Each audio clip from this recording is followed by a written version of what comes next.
Dobrý deň, vážení hostia, vážení účastníci dnešnej našej diskusie. Diskusie na aktuálnu tému s názvom Migranti, hrozba alebo príležitosť pre Európsku úniu. Chcel by som týmto teda otvoriť našu dnešnú diskusiu. Na úvod by som sa chcel poďakovať našim hostiteľom, priestorom kaviárne Gorilla Urban Space a takisto aj organizátorom dnešného podujatia, ktorými sú Únia európskych federalistov na Slovensku a organizácia JEF Slovakia, čo sú mladí priatelia Európy. Len v krátkosti o organizátoroch. Únia európskych federalistov na Slovensku sa venuje šíreniu myšlienok demokracie a federalizmu v európskom priestore a organizácia JEF Slovakia združuje mladých ľudí so záujmom o dianie v Európskej únii.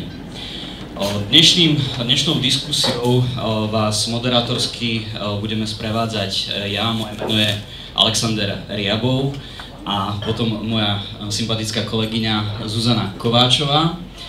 A myslím si, že môžeme teda postupne prejsť k predstaveniu našich hostí. Krásny dobrý večer, ja vás ešte raz srdečne vítam v Gorilla Urban Space a tešíme sa vašej účasti dnešnej. Nech sa páči, poďme predstaviť, koho tu máme. Takže účasť na dnešnej našej diskusii potvrdili 4 hostia. Prvým našim hosťom je pani Barbora Mešová.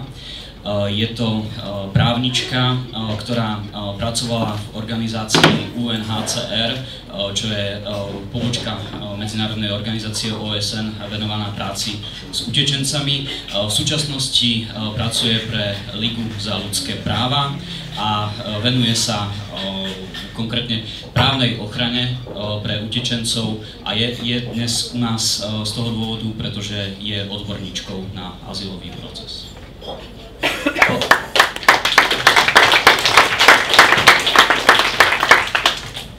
Po mojej pravici sedí Jozef Vyskupič, poslanec Národnej rady Slovenskej republiky, člen klubu Oľano, je členom viacerých výborov Národnej rady, je absolventom Fakulty masmediálnej komunikácie a Pedagogickej fakulty.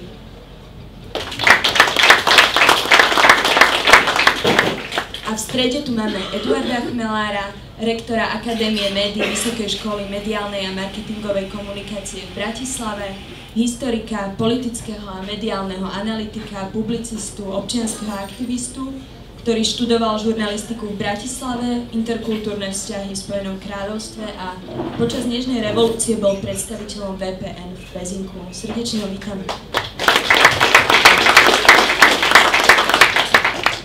A našim štvrtým hosťom je možno pre také trošku priblíženie tejto témy. Je to Roulo Naigzat, ktorý je utečencom z Afganistanu a už posledných 9 mesiacov prechádza azylovým procesom na Slovensku. V profesijnom živote sa doteraz venoval lektorstvu angličtiny vo svojej pôvodnej krajine. Takže ešte raz Roulo Naigzat.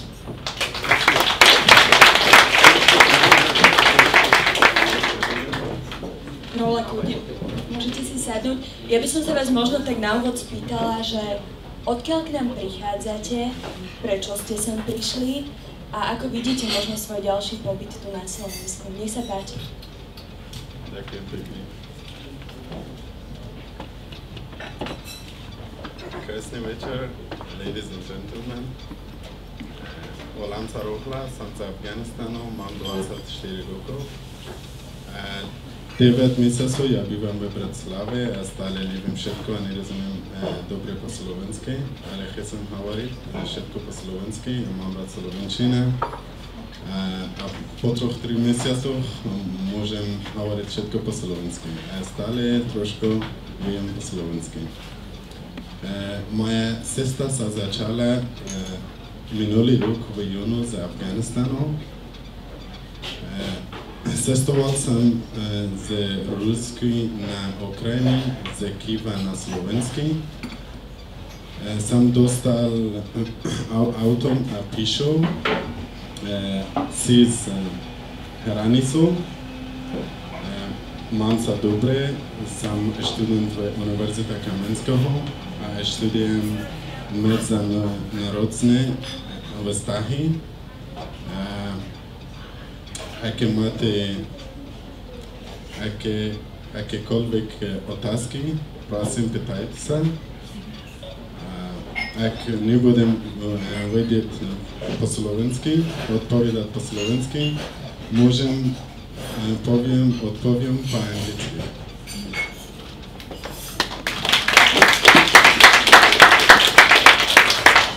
Roula, ja by som sa vás pýtala prvú otázku. Plánujete tu zostať na Slovensku? Ano, yes, I want to stay here.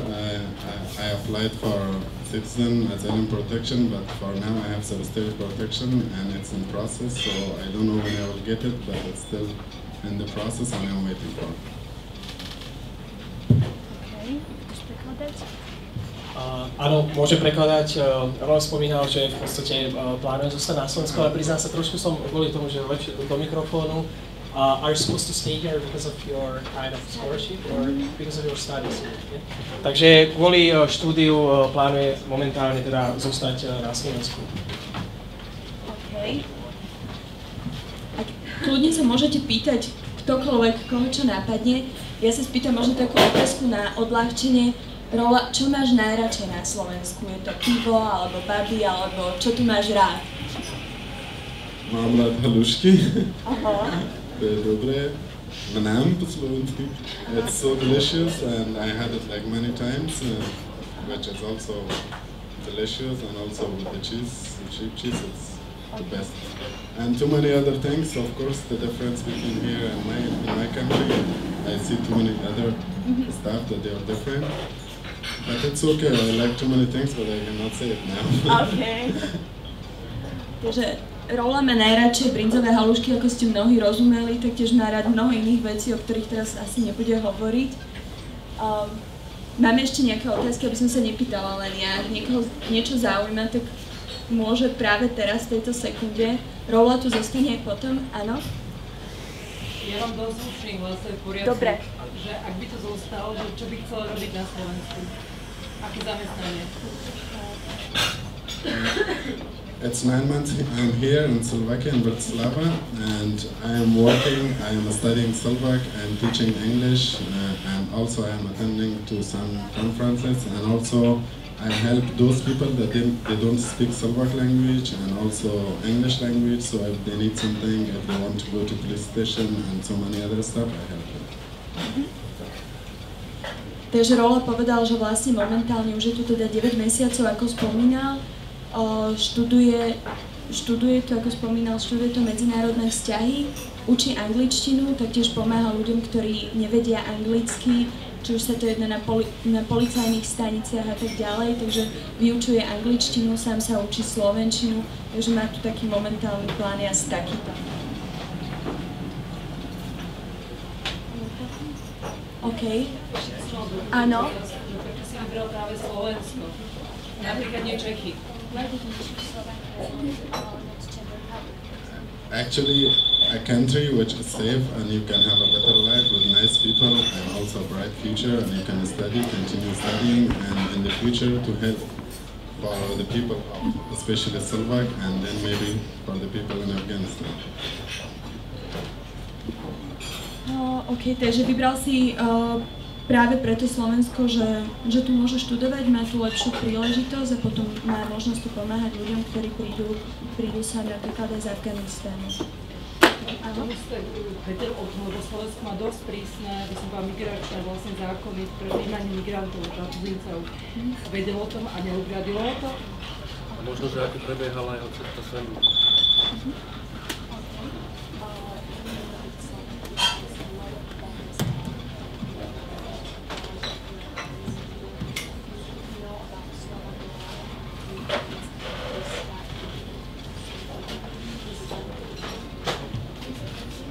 Yes, actually I know too much about this because this is my life. I have to know about that, and everything depends on the person, that how hardworking the person is. So now I try my best to do all the stuff. I'm so busy, I don't have time. Sometimes I don't have time to sleep enough. But I try my best to have a bright future. Nie, neodradilo ho to, vedelo o tom, lebo však týka sa to jeho života a momentálne hovorí, že pracuje strašne veľa, že nestíha ani v podstate spať, takže nejakým spôsobom tu neotála a stále nejakým spôsobom sa vzdeláva a pracuje. Pán Biskupič mal ešte jednu otázku, ktorá súvisela s tým, že sa pýtal, že ako prebiehal tak nejak konkrétnejšie váš príchod sem na Slovensku, ako to vyzeralo?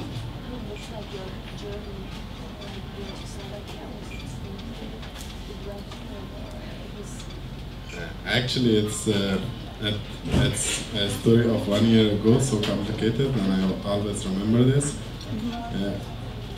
The journey started from Afghanistan last year in June, and it was like till September, almost 3 months. But the way that you come without visa illegally to another country, from one country to another country, from another to another, so finally Slovakia, it's not so easy. You put your life in danger and you cross the borders and through the forest during the night, during the day, like 1 week, 4 days, 5 days, no food, without water, but finally I'm alive and I'm happy. Okay. Je to v podstate príbeh rok dozadu, v júni, keď sa začal snažiť prísť sem na Slovensko z Afganistanu. Jeho cesta bola dlhá, bola samozrejme nelegálna. Nebolo to vôbec preňho ľahké, bez vody, bez jedla, bolo to naozaj náročné, ale nakoniec je tu a je šťastný. Thank you, Noah, for your nice speech. We are so happy that you come. You can sit down. Ďakujeme veľmi pekne Raulovi. Ja myslím, že si zaslúži náš potlesk. Ja myslím, že môžeme pokračovať v diskusii. Na záver bude ešte priestor pre vaše otázky. Takže ak ešte niečo máte na Raula a potom samozrejme aj na našich ctených diskutujúcich bude čas po tomto celom sa pýtať. Takže kľudne si ešte nechajte, keď vás niečo napadne, bude na to priestor. Zatiaľ ďakujeme. Saša? Ďakujem. Takže mohli by sme vlastne prejsť k prvej otázke našej diskusie pre našich hostí. A to by bol vlastne taký zhrňujúci pohľad. Ide teda vlastne o to, že z médií nás dnes každý deň zahlcujú správy o utečencoch, o migrantoch a chcel by som teda, ak by naši hostia mohli možno zhrnúť, aký je teda ten súčasný stav v otázke utečencov. Ak by sa možno mohol vyjadriť pán Chmelár, pán Rešová, pán Biskupič. No, je to zapnuté? Áno, áno. Naozaj? Nie. Nie. Ale...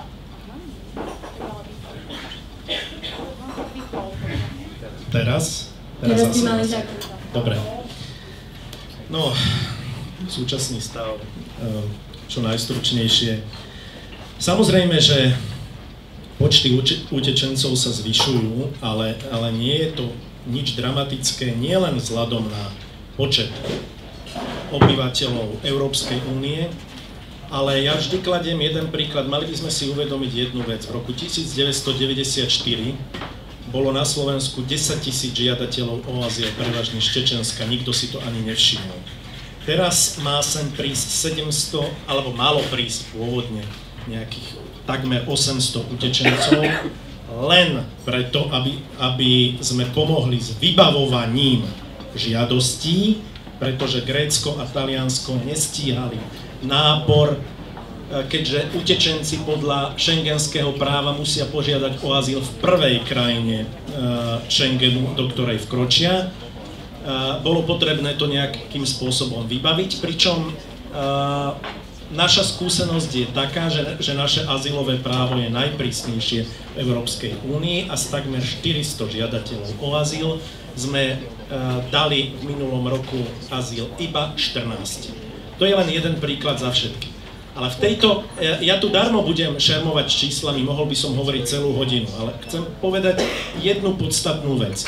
My sme sa dostali do debaty ktorá je úplne iracionálna a je takmer nemožné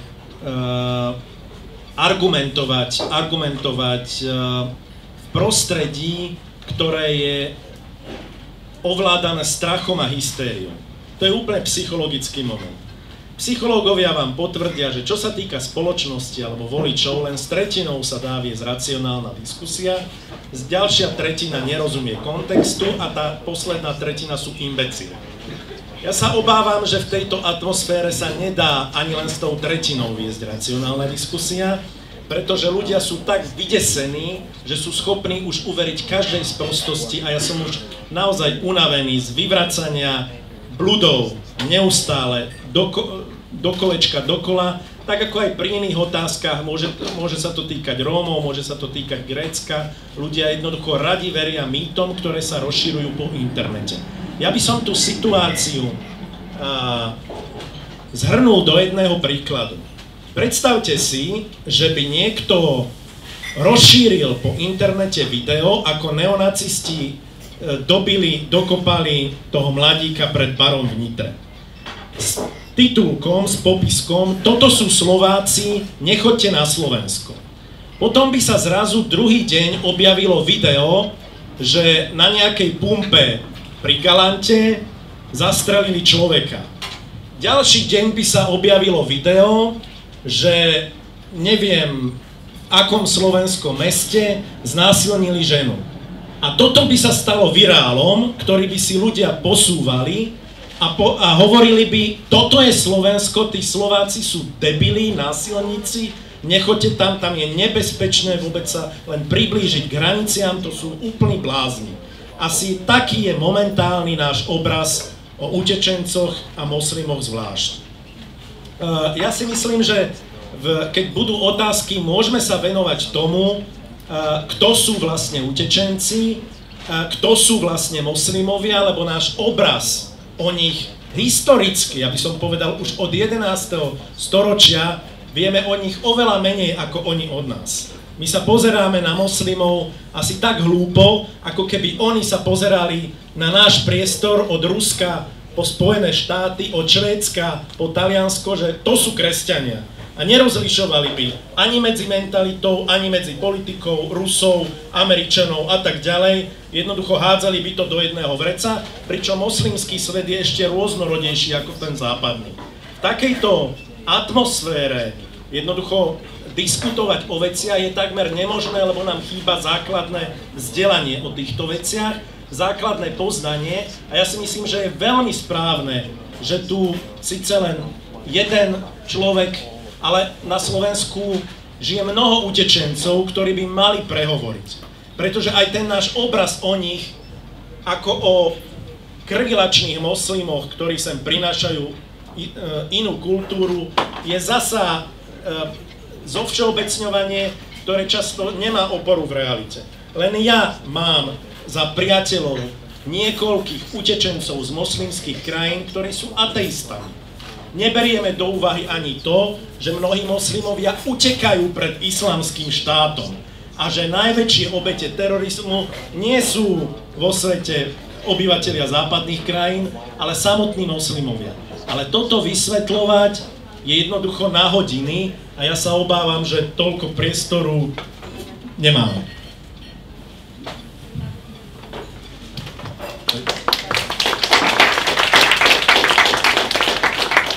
Keďže to nebolo gesto, to bolo asi, že môžem pokračovať. Ja by som voľne nadviazal, napriek tomu, že si hovoril o tom, že je na hodiny rozprávať o číslach, predsa len si dovolím povedať zo pár tých čísel a možno aj z toho sa odraziť k tej základnej otázke, ktorá bola položená, že aký je súčasný stav PÚ, respektíve čo sa s touto otázkou, ktorá zase na čas vystriedala iná otázka v tej EU politike, ktorá súvisí s niečím úplne iným, ale áno, stalo sa, že skoro 6 týždňov, možno 2 mesiace táto otázka,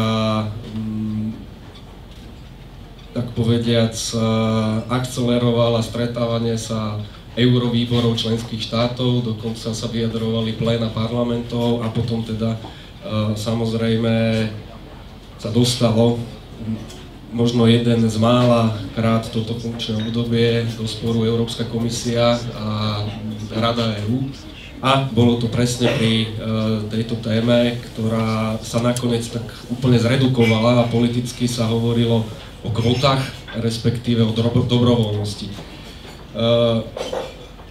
Dobrovoľnosti nie kvót, lebo kvóty mali byť ako keby tým zásadným strašiakom a politici minimálne v našich politických siločiarach a v týchto podmienkach chceli nejakým spôsobom určiť, že táto téma im je viac menej diktovaná a chceli medzi tými 3/3, ako tu Edo Chmelár naznačil, urobiť nejaký rázny rez, aby nestratili ani v jednej z tej skupine a pritom ako keby prišli s nejakým riešením.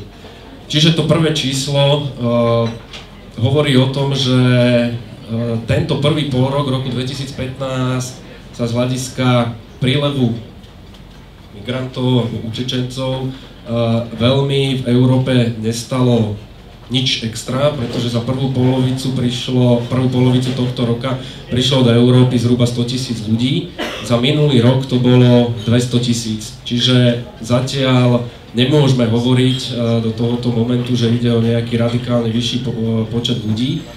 A ja si pomôžem citáciou od pána Jana Šrota, ak to dobre čítam, z Medzinárodnej organizácie pre migráciu, ktorý hovorí, že výrazný rozdiel, ktorý nastal v tomto roku a prečo sa to stalo aj politickou témou a prečo sa tým zaoberala aj Únia, aj národné štáty z tej najvyššej úrovne, bolo, že zomrelo a do médií sa dostalo veľké množstvo ľudí, ktoré pri tom, ako sa snažili dostať cez hlavne Stredozemné more, na tomto mori zomreli a preto sa tomuto začali politici venovať. Keď končilo talianske predsedníctvo, Taliani mali tú migrantskú politiku ako jednu z priorít predsedníctva v Rade Európy a myslím si, že dostatočným predstihom totižto téma migrantov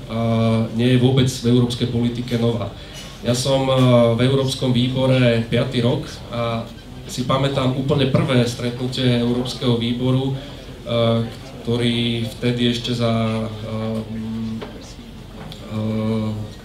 predsedania, respektíve keď odchádzal si vybrať do Európskeho výboru mandát vtedajší minister zahraničných vecí Dzurinda, tak jedna z tých podtém bol automatizmus ohľadom kvót. A dokonca tí starší politici hovoria, že systém kvót je na stole viac ako 7, možno 8 rokov, keď som to dohľadal vzadu. Čiže táto téma, ktorá podľa mňa vo veľmi redukovanej podobe sa dostala aj do súčasného pléna parlamentu. A prečo o tých kvótach hovorím, keďže tu bol taký ten širší pohľad. My sme v parlamente prijali uznesenie, ktoré ako keby zaväzovalo vládu a prinášalo nejaké riešenie. Možno, že ste zachytili, že čo tým riešením malo byť. No a tým riešením malo byť odmietnutie automatických kvót a postavenie to, aby sme prijímali v nejakých parametroch migrantov na báze dobrovoľnosti. Myslím si, že toto bol dosť fejkový moment, alebo iba odpútanie pozornosti, pretože síce sa dostalo do sporu ten najvyšší možno politický orgán Európskej únie a Európska komisia, ktorá trvala na systéme kvót, ale tá báza dobrovoľnosti, ktorá ako keby mala nejakým spôsobom riešiť problém migrantov, podľa mňa nerieši vôbec nič. A tu by som si dovolil povedať jednu poznámku. Keď som vystupoval k tomuto bodu v Národnej rade, tak som sa snažil opýtať 3 alebo 4 základné otázky, ktoré majú parameter, nazval som to tak, že rozstreliť Európsku úniu, respektíve tak, ako je Európska únia vystavaná, jej, a keďže to máme aj v podtitule tejto debaty, čo môže európskej politike migrantská otázka priniesť, tak presne toto je jedna z otázok, kde Európska únia podľa mňa tak, ako je v momentálnom stave vystávaná, si veľmi nevie pomôcť a je to jeden z možných, nazviem to kameňov úrazu alebo podobne, kde Európska únia v strednodobnom, možno dlhodobejšom horizonte, možno krátkodobo môže dodýchať.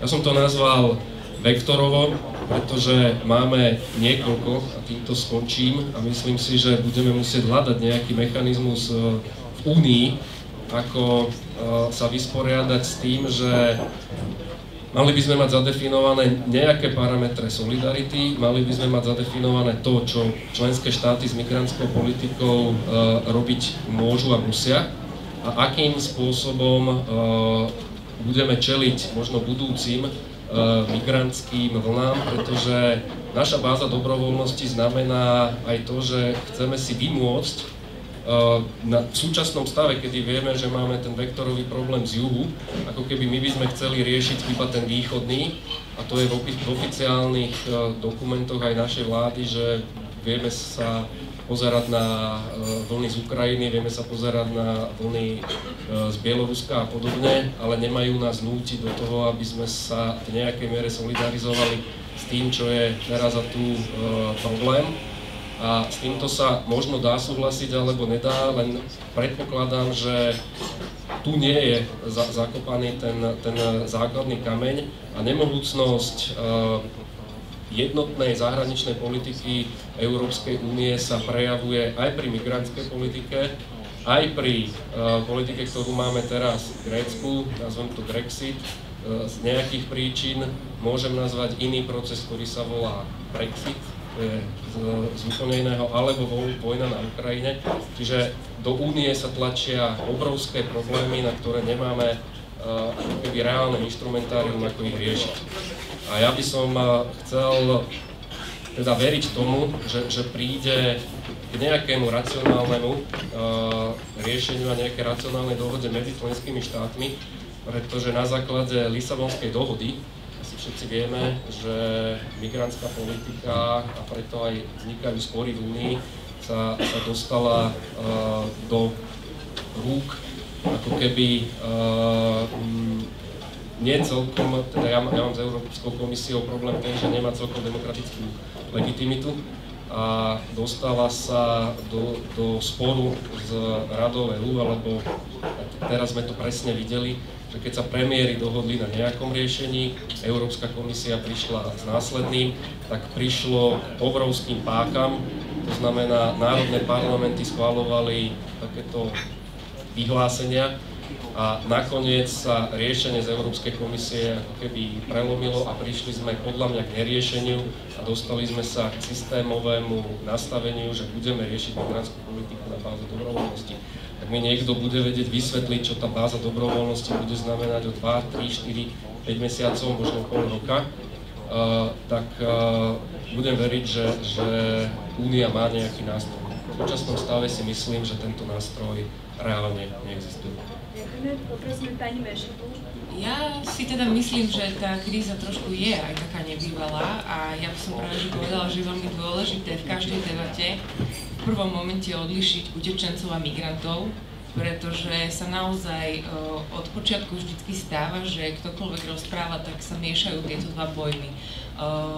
V každom prípade, keď táto debata má názov tiež migranti, že či to je hrozba alebo príležitosť pre nás, tak ja som tu prišla diskutovať o utečencoch, ako možno aj o migrácii vo väčšom meritku, ale to, čo vo veľkej miere vzbudzuje záujem médií, spoločnosti, je veľká miera utečeneckej kríze, pretože drvivá väčšina ľudí, ktorí prichádza cez Stredozemné more, pochádzajú z krajín, kde zúria nejaké vojnové konflikty, čiže ten ich dôvod prevažne, prečo utekajú alebo odchádzajú z tých krajín, kde pôvodne žili, súvisí s dôvodmi utečeneckými. Utečenec je vlastne osoba, ktorá odíde zo svojej krajiny kvôli dôvodom, ktoré súvisia s prenasledovaním alebo s nejakým vojnovým konfliktom, veľmi zjednodušene povedané. A teda potom sú rôzni ľudia, ktorí odchádzajú ešte aj z možno ekonomických motivov alebo z ekonomických dôvodov, tým sa hovorí ekonomickí migranti, to sú ľudia, ktorí hľadajú nejakú lepšiu pracovnú príležitosť, lepšie vzdelanie a podobne. Samozrejme aj utečenec sa snaží nájsť si prácu, aj utečenec sa snaží nájsť si nejakú dobrú príležitosť, aby mohol vlastne sa či už postarať o seba alebo postarať o svoju rodinu.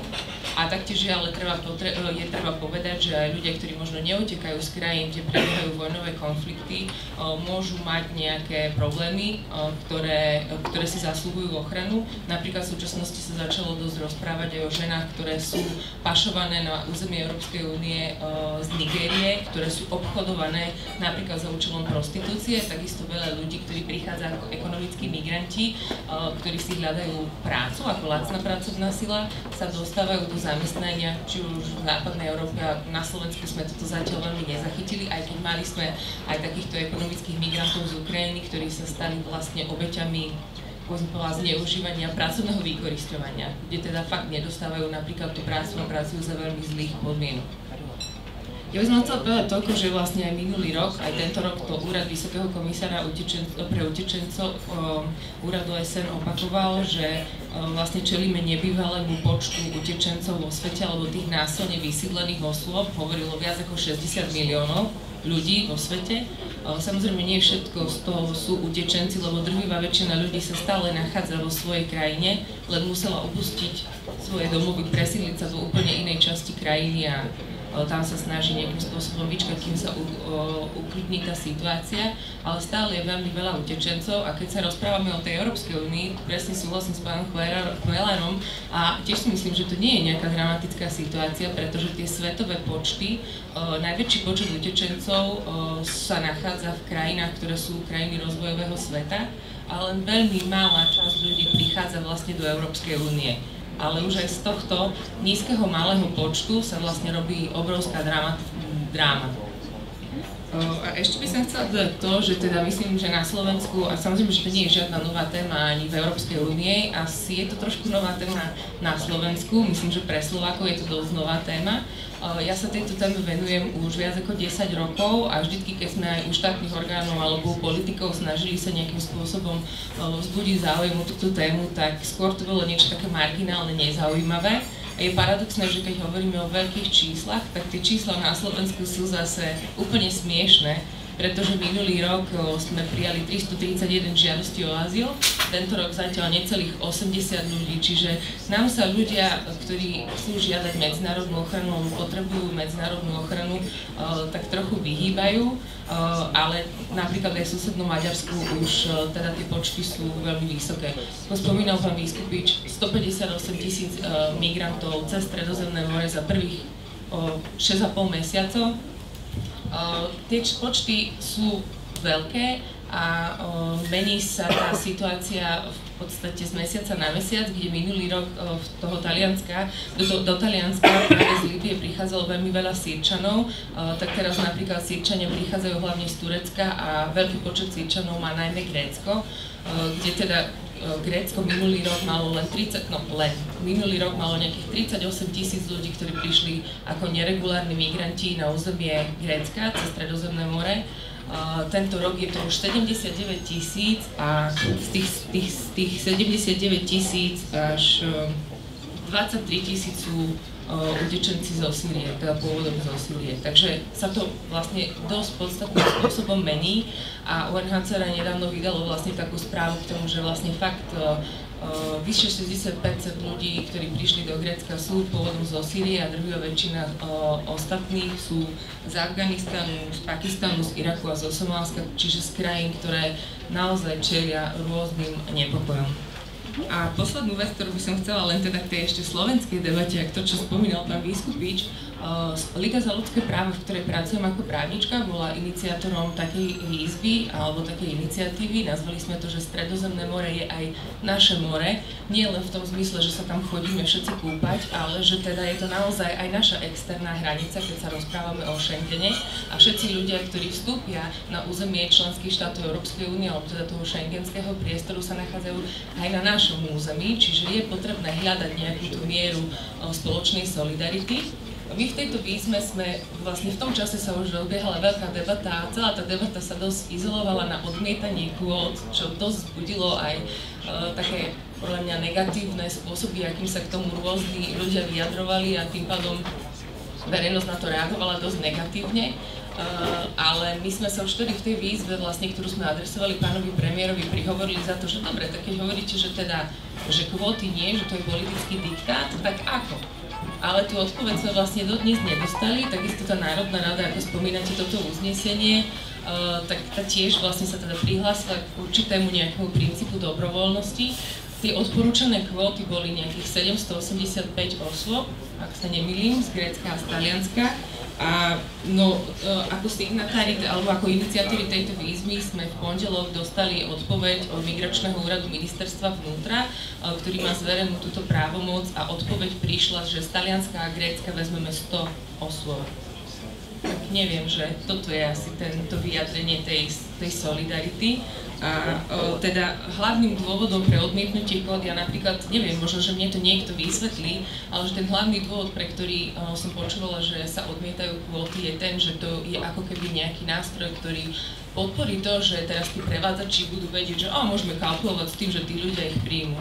V skutočnosti veci sa majú tak, že keď k nám prichádzajú ľudia cez Stredozemné more, tak v prvom rade, ak ktokoľvek zachytí signál na mori, že sa tam nachádza nejaká loď, ktorá je v nesnázi, tak v zmysle medzinárodného práva musí vlastne zachraňovať tých ľudí. Ak je niekto cez palubu, takisto musí zachraňovať tých ľudí. To je vlastne imperatív, ktorý platí a ktorý akákoľvek loď vlastne musí.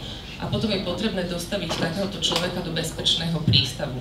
Ak náš minister vnútra hovorí o tom, že vlastne my sme si splnili domácu úlohu, ale Taliani si až tak dobre neplnia tú domácu úlohu, tak myslím, že 98 km slovensko-ukrajinskej hranici, kde polovička z toho sú kamerové reťazce a 14 000 km vlastne pobrežia, nie je také porovnateľné ústráži.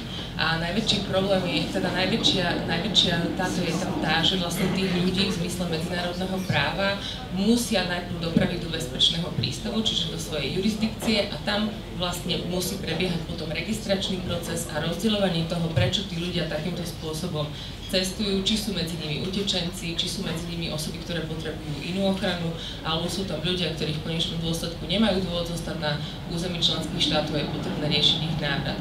Čiže toto by malo vlastne nejakým spôsobom prebiehať a nie je možné tých ľudí otáčať ani vrácať niekam naspäť do Severnej Afriky.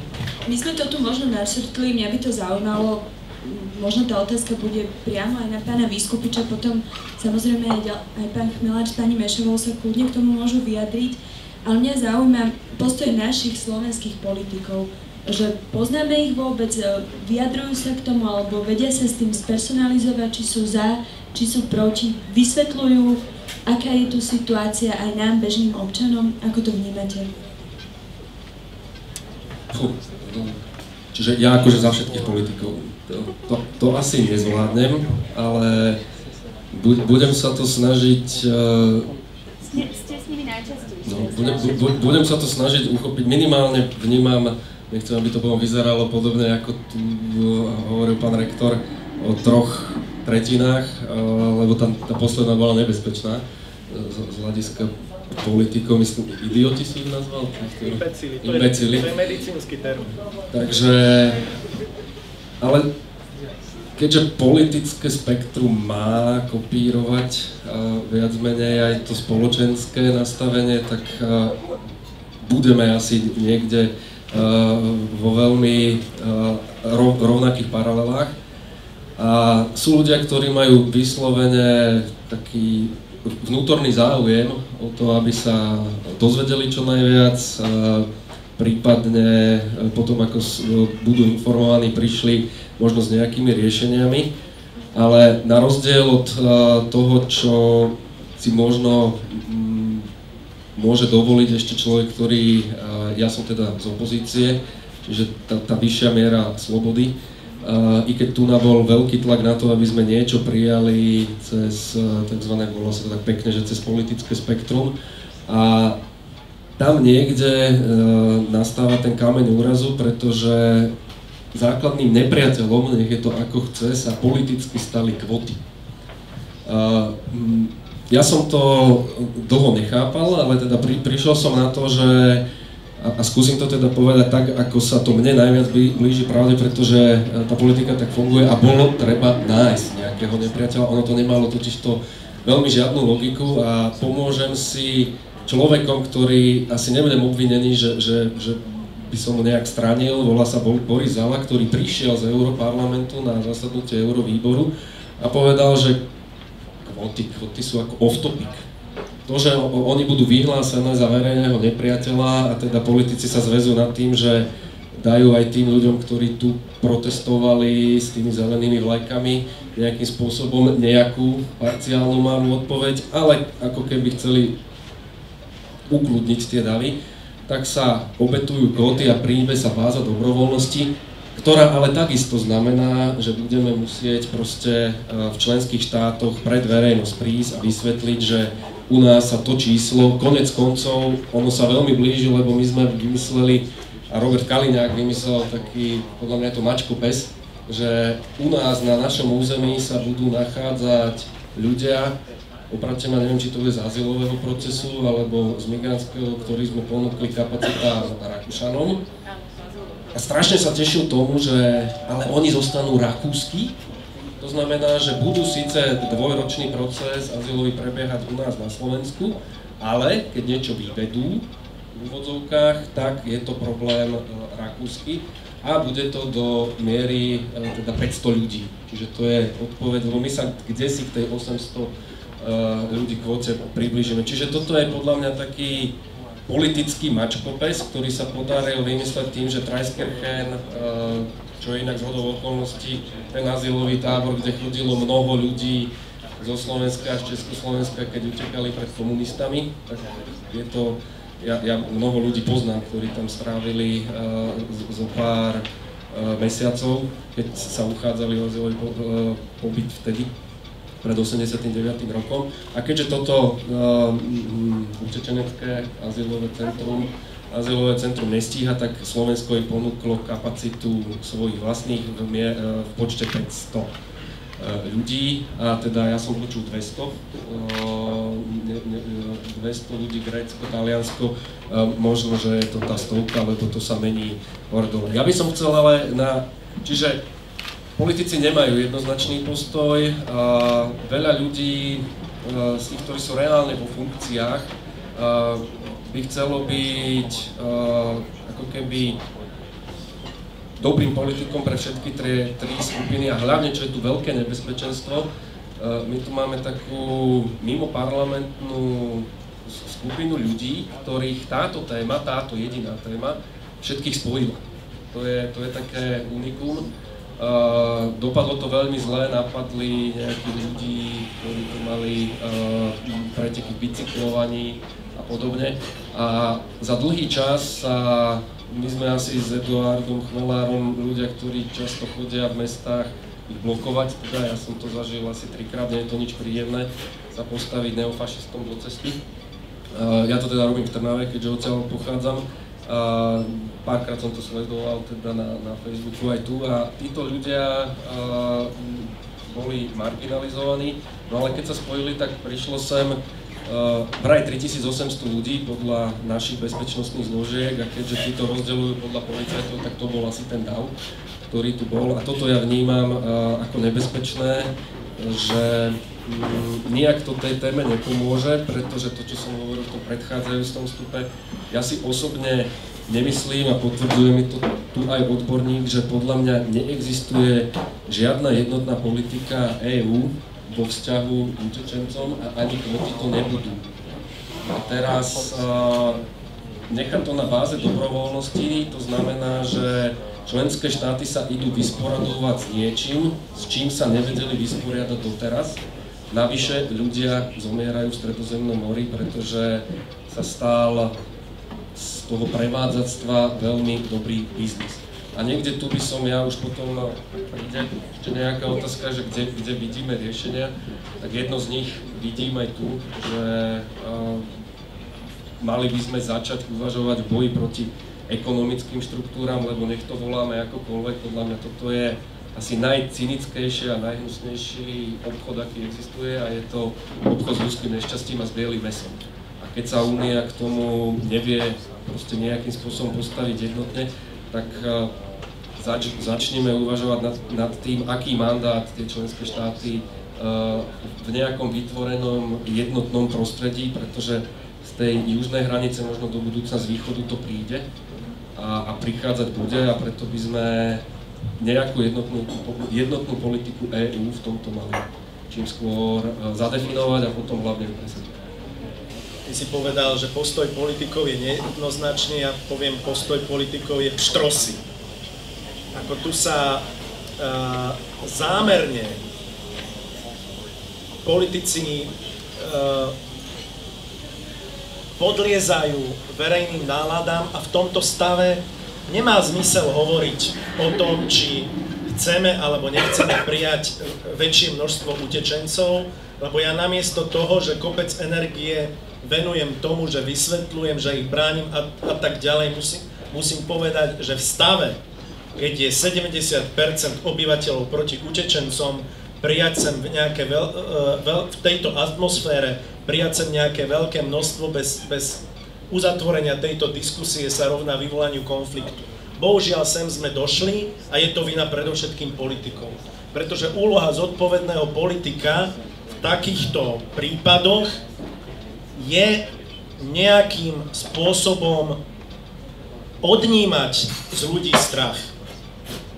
To je veľmi dôležitá úloha, ktorej sa politici nechcú zhostiť, lebo im príde oveľa jednoduchšie viesť sa na tých vlnách vášni. Vedia to nie len neonacisti, ktorých to spojilo, pretože tak ako Kotleba nevedel dlho nájsť tému, lebo v Banskej Bystrici pohnojil čo mohol a našiel tú tému v migrantoch. Tak ju našli aj iné straničky, tak ju našli aj veľké strany, pretože sa vždy riadia nejakými vášňami. A na Slovensku sa z tohto stal veľmi nebezpečný zvyk. Najprv sme nenávideli Maďarov, potom Rómov, potom homosexuálov, potom utečencov, teraz najnovšie Grékov. Proste z nenávisti sa stal politický marketing, z vyvolávania, z udržiavania, alebo dokonca z rozjadrovania týchto vášní. Už tu bolo povedané k téme kvóty len toľko, že to bol od začiatku mŕtvý projekt. V momente, ako Francúzsko povedalo nie, všetko ostatné bolo robenie svalov, nie až komické, teda bolo by to komické, keby to nebolo také smutné až tragické, ako sa premiér Fico rád štilizuje do úlohy, že vďaka nemu neprešli kvóty. Kvóty boli mŕtve. Dávno to bol proste nápad, že čo keby sme to prerozdelili, poviem sarkasticky, asi tie krajiny, veľké krajiny vedeli, že ak nám to nedajú kvótami, tak sa na nás spoľahnúť nedá, že im pomôžeme. A druhá vec spočíva v tom, že tie kvóty boli od začiatku chimerou a zle vysvetľované, že to neznamenalo, že toľko ľudí nám tu ostane, ale že im máme pomôcť administratívou. Napriek tomu to dopadlo tak, ako to dopadlo. A tak ako v dnešnom prípade Grécka, kde jednoducho premiér robí svaly, najprv povedal, že ideme tam s politikou, nič im nedáme, a teraz sa vrátil s tým, že síce im dali, ale povedal, od začiatku sme tvrdili, že toto je najlepšie riešenie. To je bohužiaľ tragédia celej slovenskej politiky. Čo sa týka riešení, ktoré tu boli načrtnuté, ja toto nepovažujem za riešenie. Proste toto zachraňovanie utečencov je humanitárna otázka. Tam sa odmietam baviť. Proste nemôžeme ich nechať utopiť sa. Ale problém nie je v tom, či budeme zastavovať pašerácké lode, lebo to nie je príčina. Príčinu musíme hľadať niekde inde, kde opäť politici buď strkajú hlavu do piesku, alebo zavádzajú. Za ten najodpornejší spôsob, alibistický, považujem také tie riešenia, že veď vytvárajme na tých územiach bezpečnostné zóny. Vytvárať v Eritreji, v jednej z najhorších diktatúr sveta, bezpečnostnú zónu. To je niečo podobné, ako keby za druhej svetovej vojny sme povedali, problémy so Židmi treba riešiť tam, kde vznikli. Porozprávajme sa s pánom Hitlerom a navrhnime mu, aby pre Židov vytváral bezpečnostné zóny na území Nemecka a pomôžme mu v riešení tejto otázky. Táto vec mi pripadá až tak zvrhlá. Samozrejme, že toto je nerealizovateľné a politici tým len zavrávajú ten problém alebo oblbujú ľudí, vediac, že nie je možné v takejto situácii nielen preto, že to odmietli aj liberálnejšie štáty, ako napríklad Maroko, ale preto, že keď si zachraňujete holý život a vlastnú kožu, tak nemá zmysel hovoriť, že riešením je urobiť to na ich vlastnom území, lebo to jednoducho v tom lepšom prípade je omyl a v tom horšom prípade ich odsúdite na smrť. Riešením situácie je len uvedomenie si skutočných príčin tohto stavu a riešenie týchto príčin. A to bohužiaľ doteraz Európskej únie nielen nezaznelo, ale neexistuje na to ani politická vôľa. Poviem 4 body, ktoré treba urobiť. Na prvom mieste zastaviť, zbaviť sa intervencionistickej politiky v Severnej Afrike a na Blízkom východe. Táto politika doviedla tento región tam, kde je. Táto politika spôsobila tú masovú vlnu utečencov, lebo všade tam, kde sme zasiahli za uplynulých 15 a 20 rokov, sme priniesli len rozvrat a chaos. Líbia, Sýria, respektíve Sýria aj podporovaním islamistickej opozície, Afganistán, Irak a tak ďalej. Islamský štát. To už píšu dnes aj komentátori New York Times, ktorí to donedávna popierali, je výsledkom zbabranej politiky v Iraku. Líbia, ktorá bola síce diktátorská, ale bol to stabilný štát, s ktorým sme mali dohodu, že Kadáfi bude zastavovať utečencov už v pobrežných vodách, prakticky neexistuje ako jednotný štát. Toto je naša vlastná zodpovednosť a povedal by som, že tí demonštranti s tým neonacistickým jadrom si pomýlili ten cieľ protestov. Protestovať nemali proti chudobným imigrantom. Protestovať mali voči tým, ktorí tu boli o kúsok ďalej. Na konferencii Globsec, kde sa premiér Fico objímal s britským premiérom Davidom Cameronom, ktorý je hlavným architektom bombardovania Líbie. Ale na to neonacisti nikdy nemali gule, aby pomenovali skutočný problém a aby išli pomocných. Oni proste využívajú emócie na to, aby sme si vybičovali vlastný hnev na nešťastných ľuďoch. Druhú vec, to znamená zastaviť intervenciu. Pán Chmelar, prepáčte, ak by sme sa mohli k tým príčinám dostať o kúsok ďalej. No veď chcem ich vymenovať, povedal som prvú. Ešte k tej otázke. Ak by sme, lebo pri tejto otázke sme riešili vlastne našich politikov a určite bude priestor aj na tieto príčiny, aby sme ich konkrétne pomenovali. Možno, ak v krátkosti pani Mešová sa chce teda vyjadriť ešte k postoju našich politikov. Ja sa domnievam, že to, akým spôsobom politici vysvetľovali alebo nevysvetľovali túto otázku od začiatku, bol vlastne príčinou toho, akým spôsobom sa rozpútali tie vášne v spoločnosti. My keď sme písali pánovi premiérovi, tak jednu z prvých vecí, čo sme napísali, že prosíme vás, pán premiér, verejne povedzte, že súcitíte s tými utečencami, že rozumiete, z akých dôvodov utekajú, lebo to od neho teda počuť nebolo, bolo počuť len o terorizme, bolo počuť rôzne dôvody, prečo kvóty nie, ale nikdy nebolo počuť niečo, čo by vlastne nejakým spôsobom bolo hodné elity nejakej spoločenskej, ktorá ako politickej elity, ako ja neviem, teda premiéra vlády Slovenskej republiky, ktorý by zrozumiteľne a nie zjednodušujúcim spôsobom vysvetľoval ľuďom, o čom vlastne sa rozprávame, keď sa rozprávame o kríze v Stredozemnom mori, keď sa rozprávame o utečencom, kto tí ľudia sú.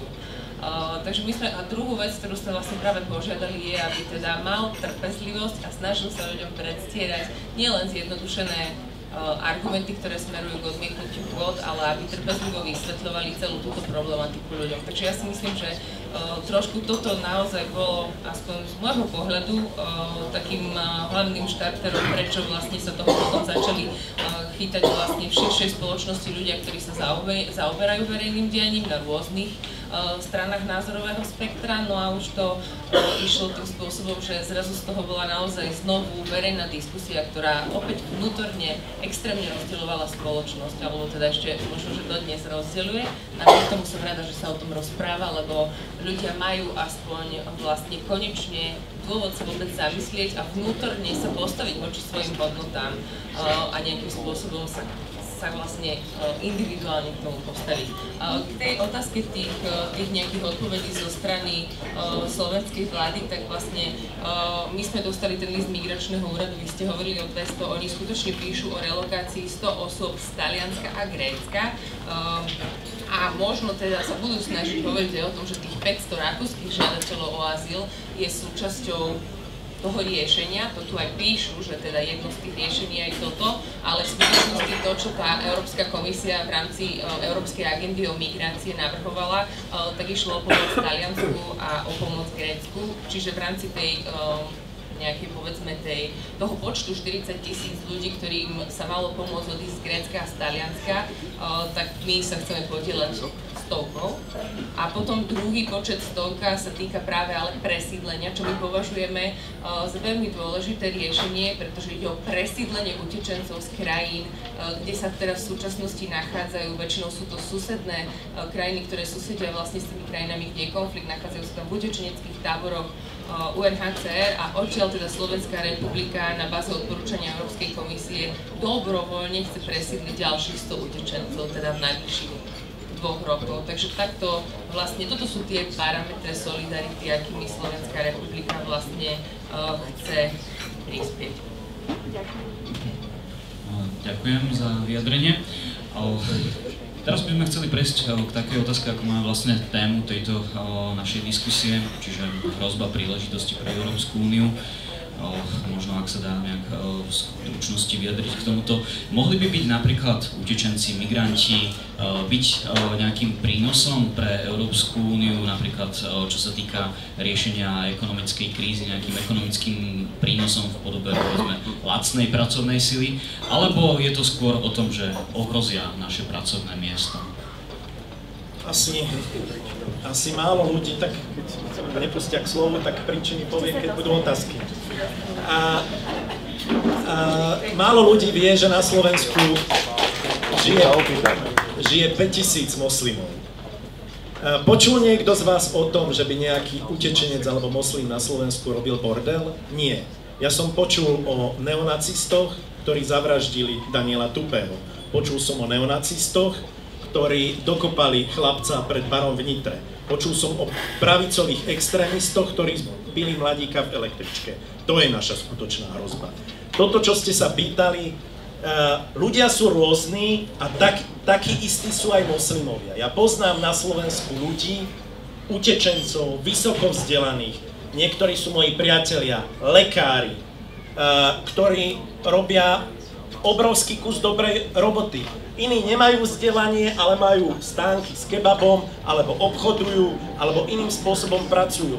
Prosím vás pekne, myslieť si, že oni nás nejakým spôsobom ohrozujú, je zabudnutím na to, že Slovensko bude mať a už čoskoro veľký problém s demografiou.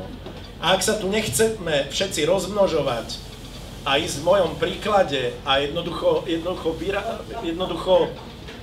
nejakým spôsobom sa zaslúžiť o populáciu na Slovensku, tak či sa vám to páči alebo nie, my tú migráciu potrebujeme. Navyše, bohužiaľ, ja to poviem surovo, to už bolo spomínané, bohužiaľ, naozaj do Európy nejde hlavný príval migrantov. Najväčší príval migrantov smeruje z juhovýchodnej Ázie na Blízky východ. A v rámci samotnej Afriky je obrovské množstvo, oveľa väčšie množstvo utečencov a migrantov, než samotný prílev do Európy. Spojené štáty, príjmu ročne okolo 1 000 000, čiže my ešte stále len 10% z toho. To sú všetko čísla, ktoré by nás mohli dať do nejakej reality, ale bohužiaľ my si všímame, alebo zameriavame sa naozaj len na tie kriminálne zložky, ktoré by sme mohli vymenovať práve aj na tej strane väčšinového domáceho obyvateľstva. Čiže toto naozaj nie je problém nejakej mentálnej alebo ohrozenia. Čo môže byť ohrozením? To je naozaj fakt, že táto migrácia sa nedá zastaviť mocensky, ale respektíve dá, ak ich chcete vystrieľať. To je asi jediný spôsob, ako nejaký... Ak samozrejme chceme zostať v našom humanistickom rámci, tak zastaviť migráciu je ako zastaviť prirodzené spoločenské pohyby. Áno, v súčasnosti, keby sme sa pozerali na globálny rozvoj, respektíve globálnu situáciu, tá situácia sa blíži k niečomu, čo by sme mohli nazvať druhým sťahovaním národov. Ale tým procesom nie je ohrozená len Európa a problém je, že my na to nereagujeme adekvátne a ako som povedal, neriešime príčiny, ale len tie viditeľné dôsledky.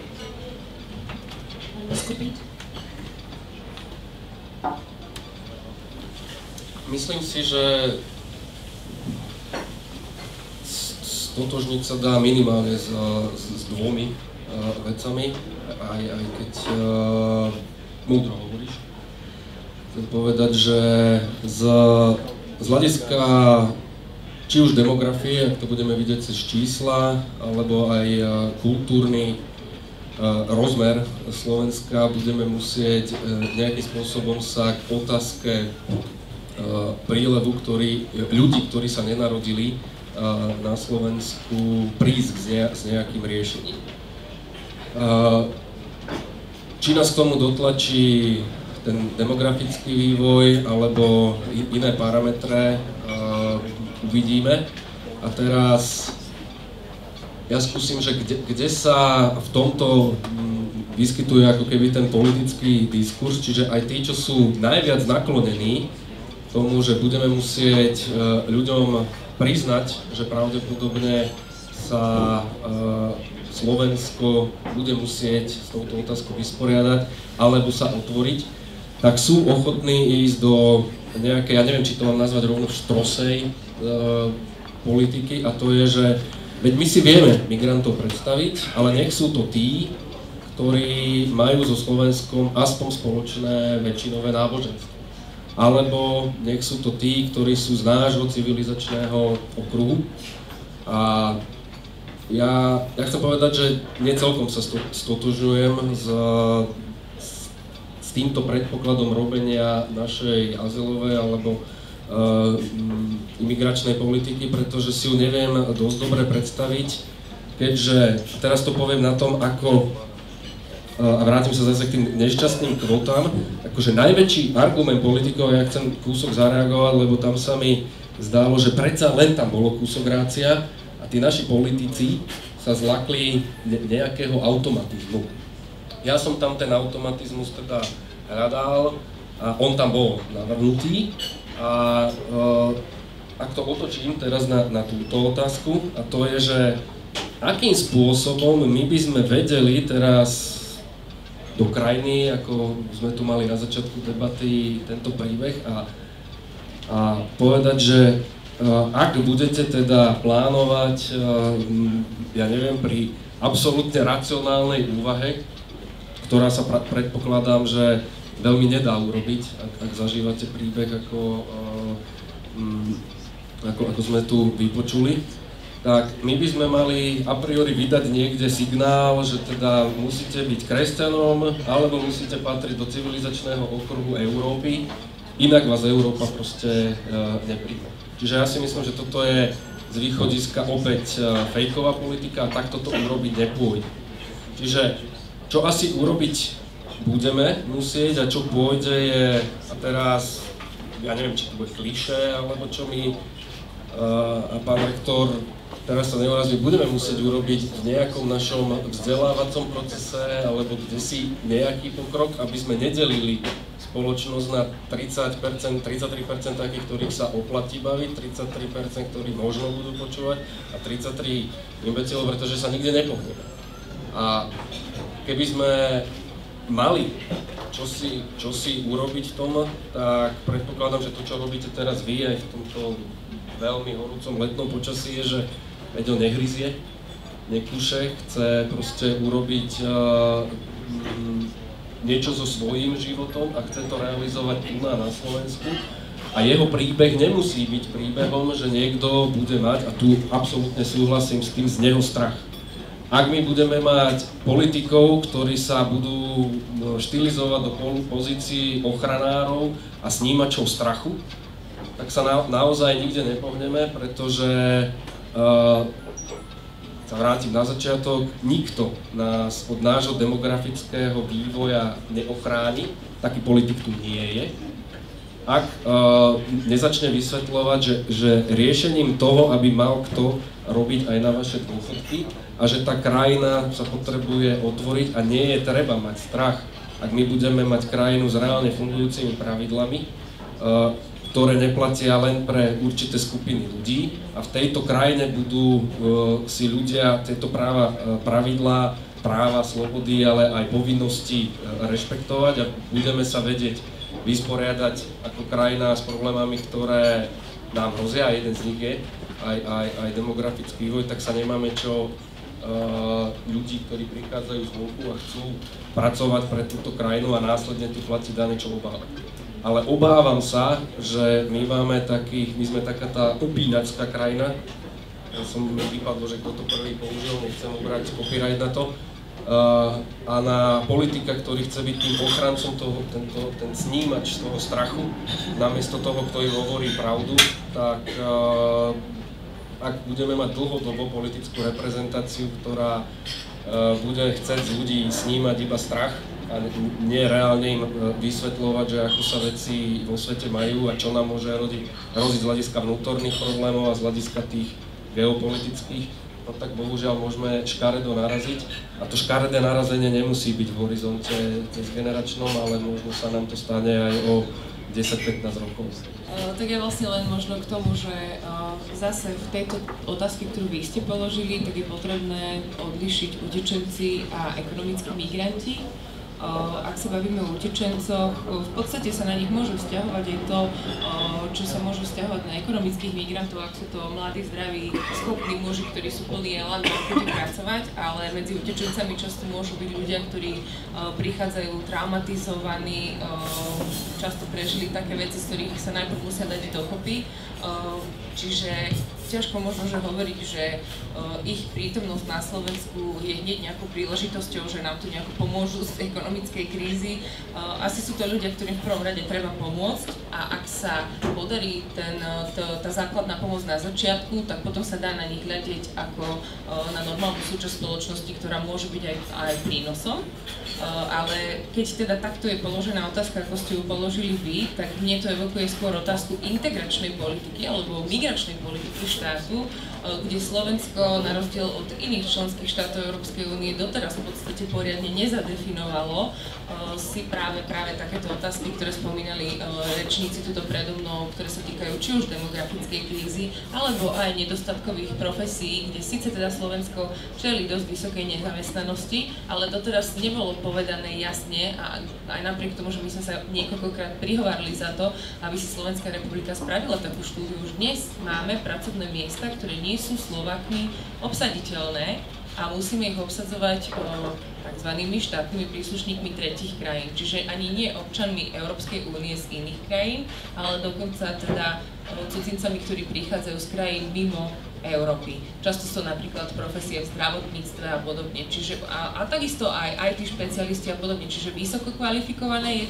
jednak profesie a nízko kvalifikované, čiže ja tam vidím skutočne, keby teda prezieravý štát, tak ako naša migračná politika hovorí, jedna zo základných premisí je, že vlastne my nemôžeme zastaviť migráciu a keďže migrácia ovplyvní našu budúcnosť, musíme sa my snažiť ovplyvniť migráciu svojimi politikami.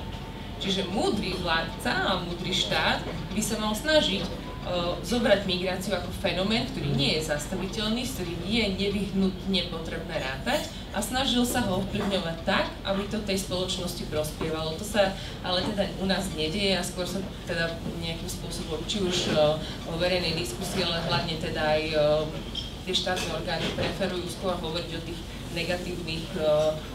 negatívnych javoch, ktoré by mohli potenciálne súvisieť s migráciou.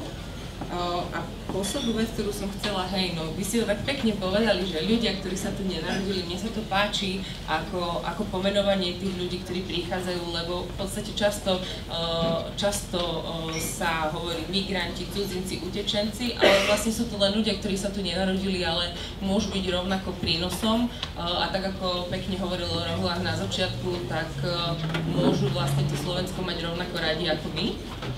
A keď aj teraz sa hovorí o tých relokačných alebo presídľovacích opatreniach, tak napriek tomu, že Ministerstvo zahraničných vecí sa vyhranilo, že nemôžu byť politiky nastavené selektívne, tak minister vnútra alebo aj migračný úrad opakovane zdôrazňujú, a nie je to len vec, ktorá ide cez médiá aj v osobných komunikáciách s nimi, stále počúvame to, že ten integračný potenciál je veľmi dôležitý a keď sa spýtame na tie kritériá integračného potenciálu, tak vlastne tie nejakým spôsobom nie sú doteraz zadefinované, ale zvýrazňuje sa utrpenie kresťanov vo svete. Tak ja samozrejme nechcem zneúcťovať utrpenie kresťanov vo svete, pretože v Iraku a v Sýrii trpia kresťania určite vážnym spôsobom, ale nie je možné takýmto spôsobom pristupovať k pomoci utečencov, že vyberať si že týchto ľudí, pretože okrem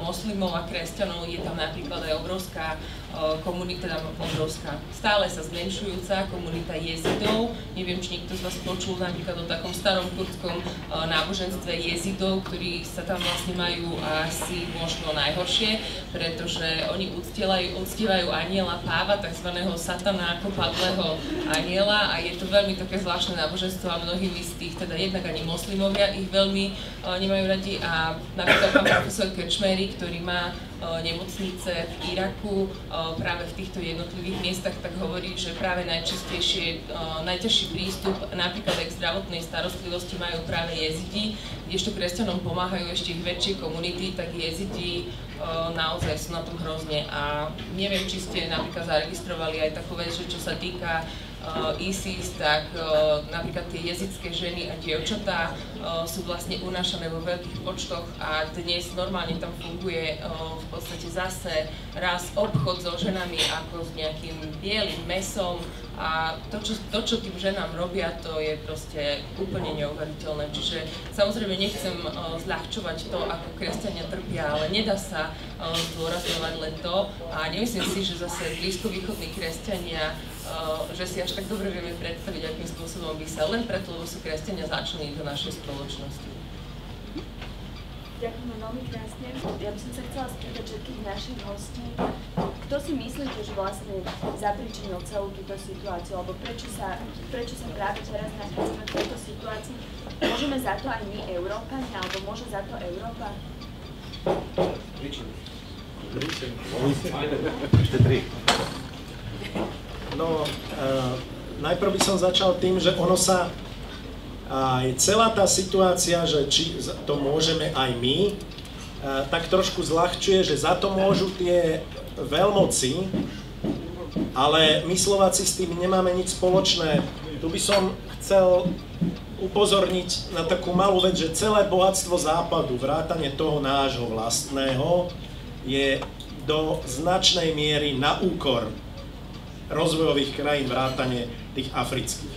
Čiže ak hovoríme o príčinách, najprv mi dovolte ale ešte dve poznámky na to, čo tu zaznelo. Jofo hovoril, že potrebujeme, že nemáme jednotnú migračnú politiku. Ja sa obávam, že Európa nemá toho takmer nič jednotné a že sa rozsypáva práve na tomto nejednotnom postoji. A druhá vec, bolo tu spomínané, čo by mal robiť múdry štátnik. Ja chcem upozorniť na jednu vec. Historicky.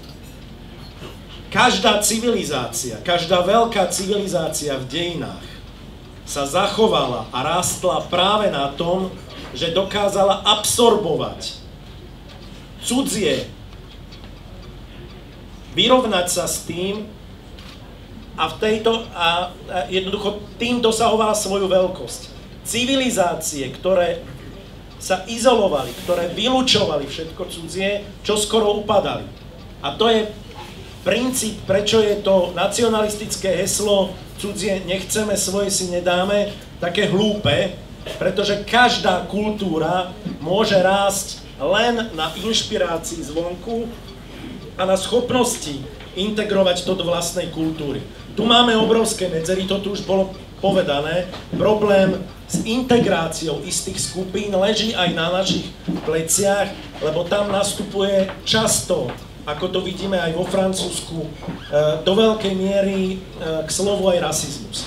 Ale k tým príčinám. Tú prvú príčinu som už spomenul. Jednoducho, my sami sme si destabilizovali blízke okolie a spôsobili obrovský nárast utečencov z týchto krajín. Tí zodpovední politici by mali byť pomenovaní, ale malo by byť aj jasným spôsobom deklarované, že táto politika zlyhala a k ničomu neviedla. Opakujem, všade, kde sme zasiahli, sme priniesli len nestabilitu a chaos. Druhý bod. A to sa týka už toho rozlišovania medzi utečencami a ekonomickými migrantmi. My sme zabudli na jednu dôležitú vec, ktorá sa nezmení, aj keby sme mali akékoľvek politicky stabilné okolie, a to je potreba zvýšených investícií do boja proti klimatickým zmenám. V mnohých krajinách subsahárskej Afriky sa už teraz nedá žiť a počet ľudí, ktorí migrujú nielen z ekonomických príčin, ale z environmentálnych, bude čoraz viac narastať. Tretia vec, ktorú treba urobiť, je zdanlivo veľmi jednoduchá. Pustiť africké krajiny, respektíve rozvojové krajiny na trhy. Oni nepotrebujú našu rozvojovú pomoc. Oni nepotrebujú almužny. Oni by potrebovali rovnaké podmienky. Lebo to, čo sme nazývali voľný obchod, v skutočnosti fungovalo tak, že povedzme Spojené štáty si zachovávali clá, obrovské clá na určité výrobky, napríklad oceľ a tak ďalej, ale naopak nútili štáty liberalizovať sa.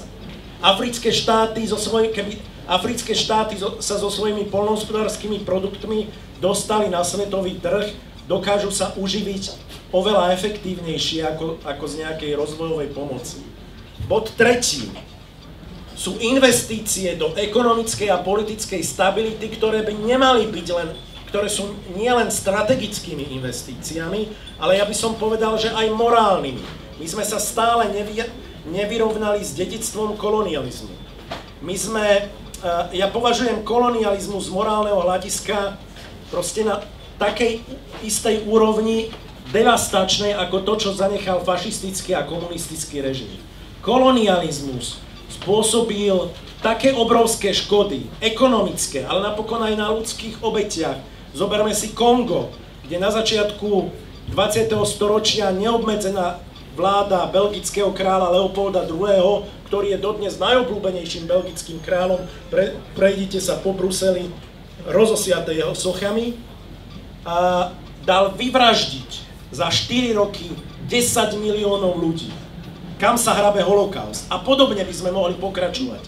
Jednoducho, a ľudia z Konga boli žiadať v Bruseli, ako aj v Berlíne, o isté kompenzácie, ako po vzore toho, ako Berlín kompenzoval krajiny postihnuté fašizmom. Na toto neexistuje politická vôľa. Kolonializmus v európskom prostredí je stále tabu. Ale ja si myslím, že toto je naša morálna povinnosť. No a potom je tu ešte, potom je tu celý rad otázok, na ktoré ale musí existovať niečo, čomu hovorím spoločenská zmluva. Samozrejme, že doteraz to bolo všetko postavené na vášňach, ale tí, ktorí odkazujú na to, že problémy by sa mali riešiť tam, kde vznikli, by mali zároveň povedať a spýtať sa toho obyvateľstva, či sú pripravení na investície do tejto oblasti, lebo bez toho to nepôjde. My nemôžeme vyriešiť problémy Afriky s tým, že postavíme nejaký múr a povieme, budeme potápať lode, vy si to vyriešte sami, nevyriešime to. Tá migrácia sa nedá zastaviť, ak nebudeme stabilizovať politickú, ekonomickú a v tomto prípade aj environmentálnu hrozbu, ktorú, keď už aj pápež a americký prezident nazvú najväčšou hrozbou, ktorá pred ľudstvom a našou civilizáciou stojí, a my sa stále tvárime, ako by sa nás to netýkalo, tak treba povedať, že tu je ten kameň úrazu, nie v samotných tých vlnách utečencov, lebo tí utečenci utekajú, alebo migranti migrujú z nejakých príčin. A my to môžeme selektovať, že vás pustíme, vás nepustíme, ale my tú túžbu ľudí po znesiteľnom živote nezastavíme, ak sa nezačneme zaoberať tým, čo sme pohnojili my sami, či už historicky ako Západ, alebo samotné krajiny, ktoré tam podporovali nejaké veci, ktoré sa tam udiali. Čiže to boli tie 4 príčiny, ktoré si ohlásil predtým. A ja som sa, ak otázka znela, že po príčinách, tak toto je jedna. Otázka znela, že kto zapríčinil situáciu. Čiže... Či my. Či my sme zapríčinili situáciu. A ja by som ju trošička rozšíril, ak môžem, lebo mňa pri tejto téme napadajú vždycky 3 otázky, všetky sú o príčinách. A jedna je, že ak začneme teda od nejakého územia Talianska, Grécka v súčasnom stave, takže prečo sú migranti tu? Potom druhá otázka, prečo je, že prečo sa sem dostanú, respektíve ako sa sem dostanú. A 4 pomenované príčiny, že prečo utekajú, na dosť veľkom priestore sa snažia pomenovať Edo. Ja som doteraz, prečo to takto hovorím, ja som doteraz počúval aj z tých našich slovenských končín odpovede na 2 otázky. A to je, ako sa sem, alebo prečo sa sem dostanú a prečo sú teda tu. A tam, čiže to sú tie pomenovanie tých ekonomických, alebo spoločensko-ekonomických, pirátskych služieb prevádzačov, respektíve zlyhanie ochrany našich hraníc južných a zlyhávanie hranice Schengenu. A keďže tieto 2 zásadné príčiny, aj z pohľadu toho, čo my by sme vedeli ako Slováci urobiť, najviac zaznievajú, tak sa toto premieta aj do politiky a preto sa dostávame do riešení ako posilnenie vonkajšej hranice, boja proti ekonomickým štruktúram, ktoré profitujú z prevádzactva, oddelovanie ekonomických migrantov od tých, ktorí skutočnú pomoc potrebujú a podobne. Potom sú tam také tie veci ako návratová politika, s príkladom som počúval o Austrálii a podobne. A potom prichádzame k nejakým odpovediam a mne táto, neviem, nazvem že bazálna otázka, že prečo utekajú a do akej miery, tak ako ste ju vy položili, za to môžeme my, Slováci, vypadáva absolútne zo spoločenského diskurzu, dokonca ja keby som vám, toto je to uznesenie, ktoré trvalo 3,5 dňa prijať Národnej rade a ak si pozrieme, čo Národná rada vyjadruje, ostro odsudzuje, zdôrazňuje, deklaruje, odmieta, konštatuje, pripomína, počiarkuje, vyzýva, tak tvoje 4 príčiny, jedna náznakovo tam absentuje. Napriek tomu, že sme chceli nejakým spôsobom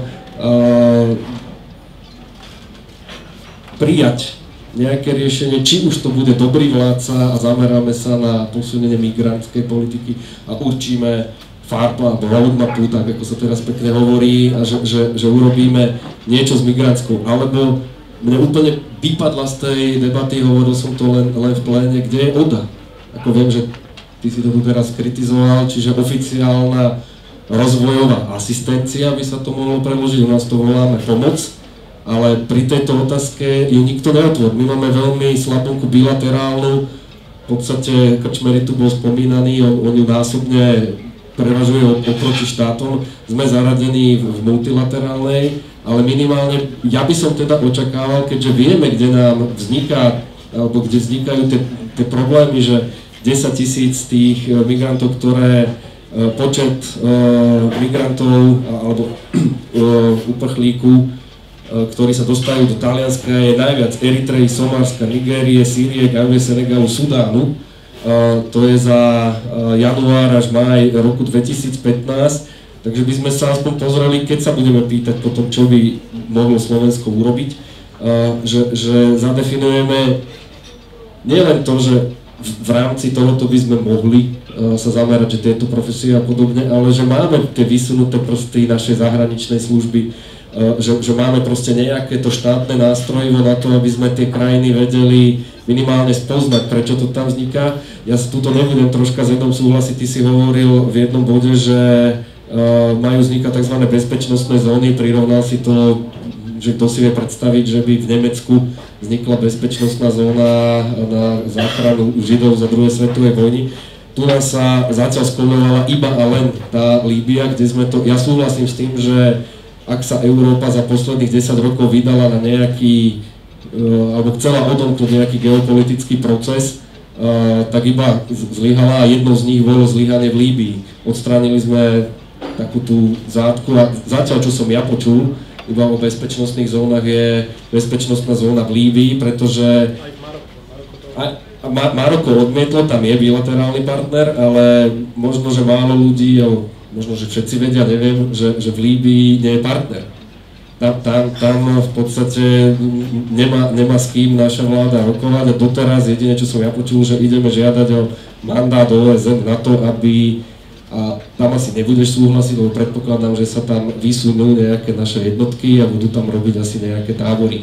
Ja chcem ešte iba spomenúť... Stručnejšie možno, aby sme sa úplne nešli mimo tej otázky a dáme ešte pani Mešovej priestor a prejdeme k diskusii. Áno, ja chcem možno povedať k tomu, že čo ešte Slováci mohli urobiť, podľa nás sme mali viacej kontrolovať to, na čo sme mali právo, a to je, že je neakceptovateľné, aby Gréci dostali 360 miliónov eur na to, aby vytvorili 200 miest pre utečencov v tábore.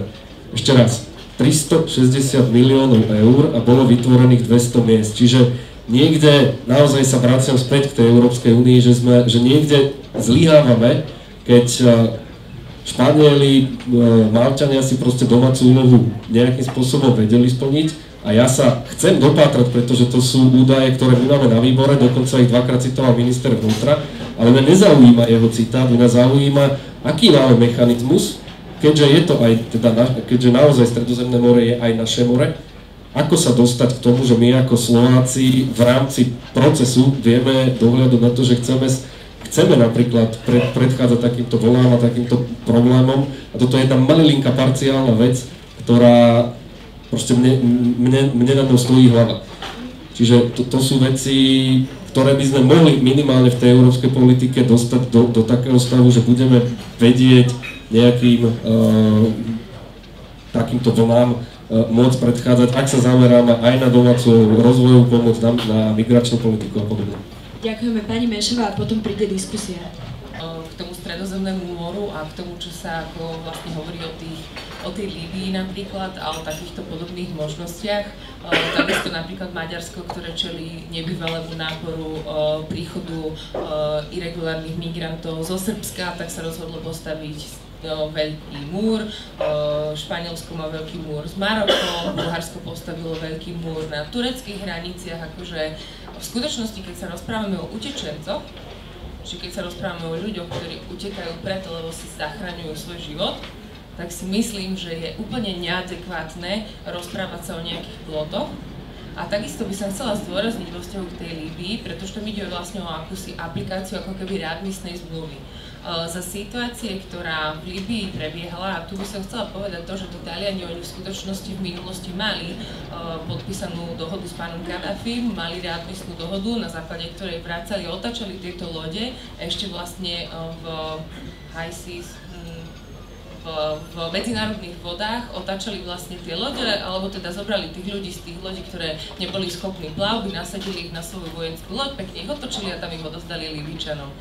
Tak chcela som povedať to, že aj keď už sa spomína tá Austrália, tak ja si nemyslím, že to sú dobré príklady. Myslím si, že Európa nie nevyhnutne, že Európska únia, teraz hovorím o Rade Európy a Slovensku ako členskom štáte tohto medzinárodného zoskupenia a Európskom súde pre ľudské práva, ktoré od vlastne tej druhej svetovej vojny vytvára určitý systém medzinárodného práva a ochrany, nejakého štandardu ochrany ľudských práv. Myslím si, že Rada Európy ide príkladom najvyspelejšieho systému ochrany ľudských práv na svete.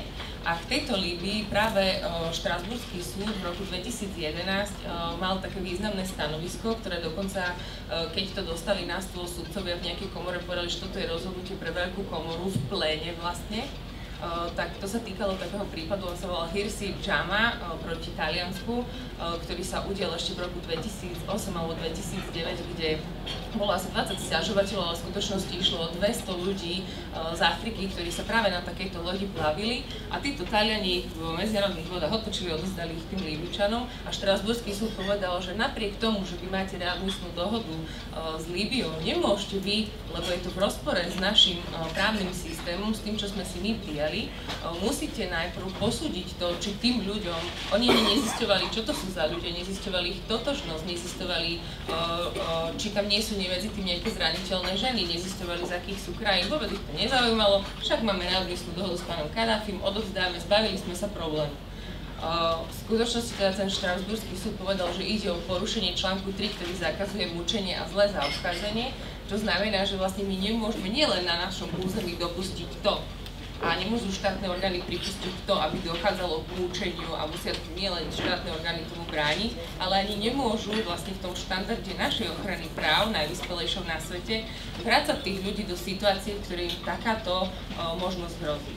V tej Líbii v tomto čase sa nachádzalo množstvo migrantov a utečencov, ktorí sa tam nachádzali a vôbec tá situácia nebola ružová s dodržiavaním ľudských práv a práve hrozilo im vlastne to, že ich tá Líbia pekne vráti naspäť do tých krajín, ako je Eritrea, Sudán, Somálsko, ktoré boli krajiny, z ktorých vlastne práve kvôli tým konfliktom a vojenskej diktatúre utekali. Čiže nie je to také úplne ľahké a nie je to len otázka toho, ako ste spomínali, že dnes je to aj nereálne, keďže v Líbii vlastne sú momentálne pomaly už 2 vlády alebo 2 parlamenty, nevedia sa dohodnúť, či tam nie je ani s kým rokovať. Celkovo tá severná Afrika nie je veľmi stabilná.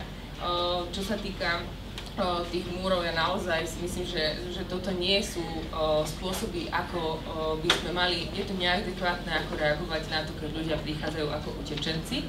No a ešte k tej možno tým viac našim reáliám, alebo teda ešte k tým bezpečnostným zónam. Ja by som chcela povedať, že áno, Austrália skúša rôzne unikátne alebo ojedinelé spôsoby, akým odpovedať na to, lebo oni teda nemajú síce Stredozemné more, ale tiež prichádzajú vlastne ľudia hlavne z tej východnej Ázie, najmä z Indonézie sa plaví množstvo lodí. Ak vás to bude zaujímať, tak ja som sa snažila pozerať na to, akým spôsobom, okrem toho, že sa snažia tie lode takýmto spôsobom otáčať, ako som vám povedala, že to robili Taliani v minulosti a náš Štrasburský súd to zakázal, súd pre ľudské práva, tak majú tam tie bezpečnostné, jak by som to nazvala, to keď ľudia prichádzajú po mori do Austrálie neregulárnym spôsobom, tak ich internujú na ostrovoch Nauru a na Papui Novej Guinei, kde majú recepčné centrá, v ktorých tých ľudí umiestnia. UNHCR niekoľkonásobne viac rokov kritizovalo tie podmienky, v ktorých tam tí ľudia žijú, kde nemajú vlastne možnosť ani voľného pohybu. Nie je vôbec jasné, či teda sú tí ľudia v jurisdikcii vlastne Austrálie, alebo sú v jurisdikcii toho konkrétneho štátu, ako vlastne bude potom prebiehať tá ich integrácia, ak by boli úspešní, ako bude prebiehať s nimi návrat, ak by neboli úspešní. Jedno z takých týchto uzavrela dokonca Austrália aj readmisnú dohodu s Kambodžou. Až jeden človek bol ochotný sa tam vrátiť. Hádajte prečo? Kambodža teda asi nie je veľmi krajina, ktorá by bola nejakým spôsobom alternatívou pre tú Austráliu, do ktorej ľudia utekali. Ale dôležité je to, že tam často sú ľudia vlastne obmedzovaní na osobnej slobody a bez nejakého prospektu toho, že čo s nimi bude a ako dlho tam budú umiestnení. Niektorí sú tam umiestnení už niekoľko rokov. A poslednú vec, ktorú som sa dozvedela nedávno, ako Austrália reaguje neobvyklým spôsobom. Tak bola taká reportáž, ktorej sa pýtali pána premiéra Tonyho Abbota, že či je pravda, že austrálske štátne orgány platia prevádzačom za to, že vraj teda bola taká, to je vlastne klebeta, že im dajú $5000 za to, a teda austrálskych dolárov, že otočia tú loď a odvezú ich naspäť do Indonézie. Aké unikátne riešenie. Tak bolo tam veľa odborníkov, ktorí hovorili, prečo ten moderátor nakoniec povedal, že je to ešte navyše aj hlúpe. Prečo by sa to tým prevádzačom neoplatilo? Najprv im zaplatia migranti za to, aby ich dostali do Austrálie, a potom prídu austrálske úrady, im zaplatia z daní austrálskych občanov za to, aby tie lode otočili a vrátili ich naspäť do Indonézie. No aké super riešenie. Takže myslím si, že tá Austrália skutočne možno, že nie je až takým dobrým príkladom, aj keď je dobré pozerať sa aj na zlyhania, aby sme sa im vyvarovali. A jednotná azylová politika je taký cieľ Európskej únie, o ktorý sa snaží, je množstvo smerníc, ktorými sa snaží harmonizovať právne predpisy. Aj Slovenská republika podľa toho upravuje svoje zákony.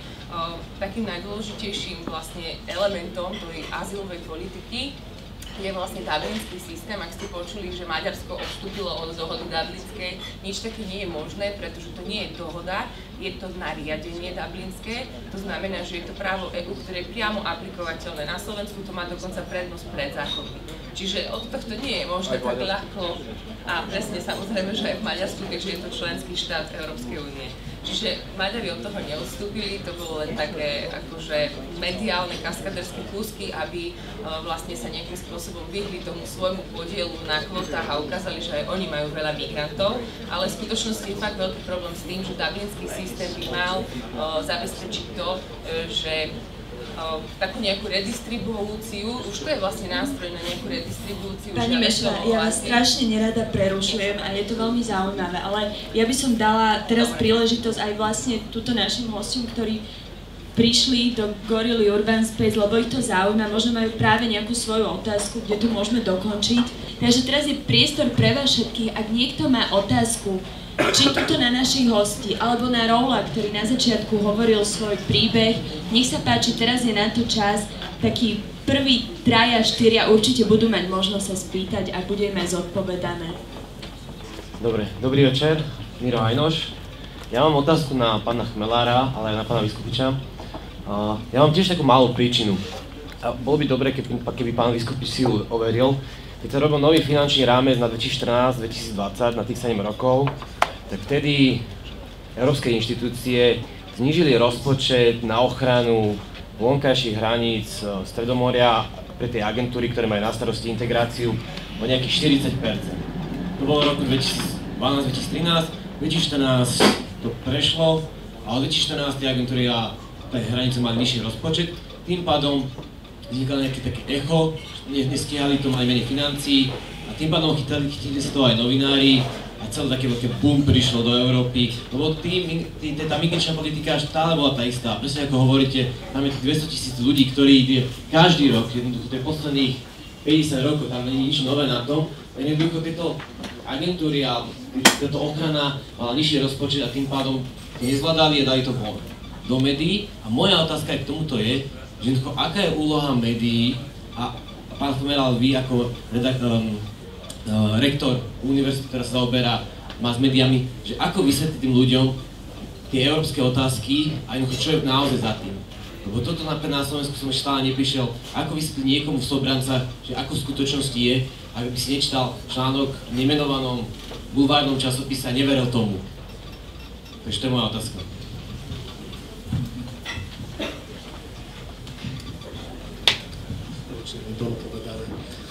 Tak, takto. V prvom rade európske otázky bohužiaľ stále nie sú mediálne zaujímavé. Ja sa bavím na tom, že pred každými eurovoľbami médiá ohkajú, že 4 roky sa nehovorí o európskej politike a sami vypínajú. To proste vidíme, buď aj keď tam je prítomný nejaký konflikt, ľudí európske témy zaujímajú naozaj len keď majú pocit bezprostredného ohrozenia alebo neviem čo. Toto je vec na samostatnú debatu. Ale k tomu, čo ste hovoril, to zníženie prostriedkov nie je príčinou. To zníženie prostriedkov možno spôsobilo, že je viac mŕtvych. Lebo toto je to, čo sa deje, nie je bezpečnostné riziko, to je humanitárna kríza. Problém nie je v počte tých utečencov, ešte stále to nie je v počte utečencov, ale v počte mŕtvych, ktoré vyplavuje Stredozemné more každý deň. To je obrovská katastrofa a tie príčiny naozaj treba hľadať skôr v tom spôsobe, akým sa, lebo tí ľudia utekajú jednak pred vojnami, jednak pred diktatúrami, jednak za lepším životom, ale som povedal, čoraz viac imigrantov je už nielen ekonomických, ale environmentálnych.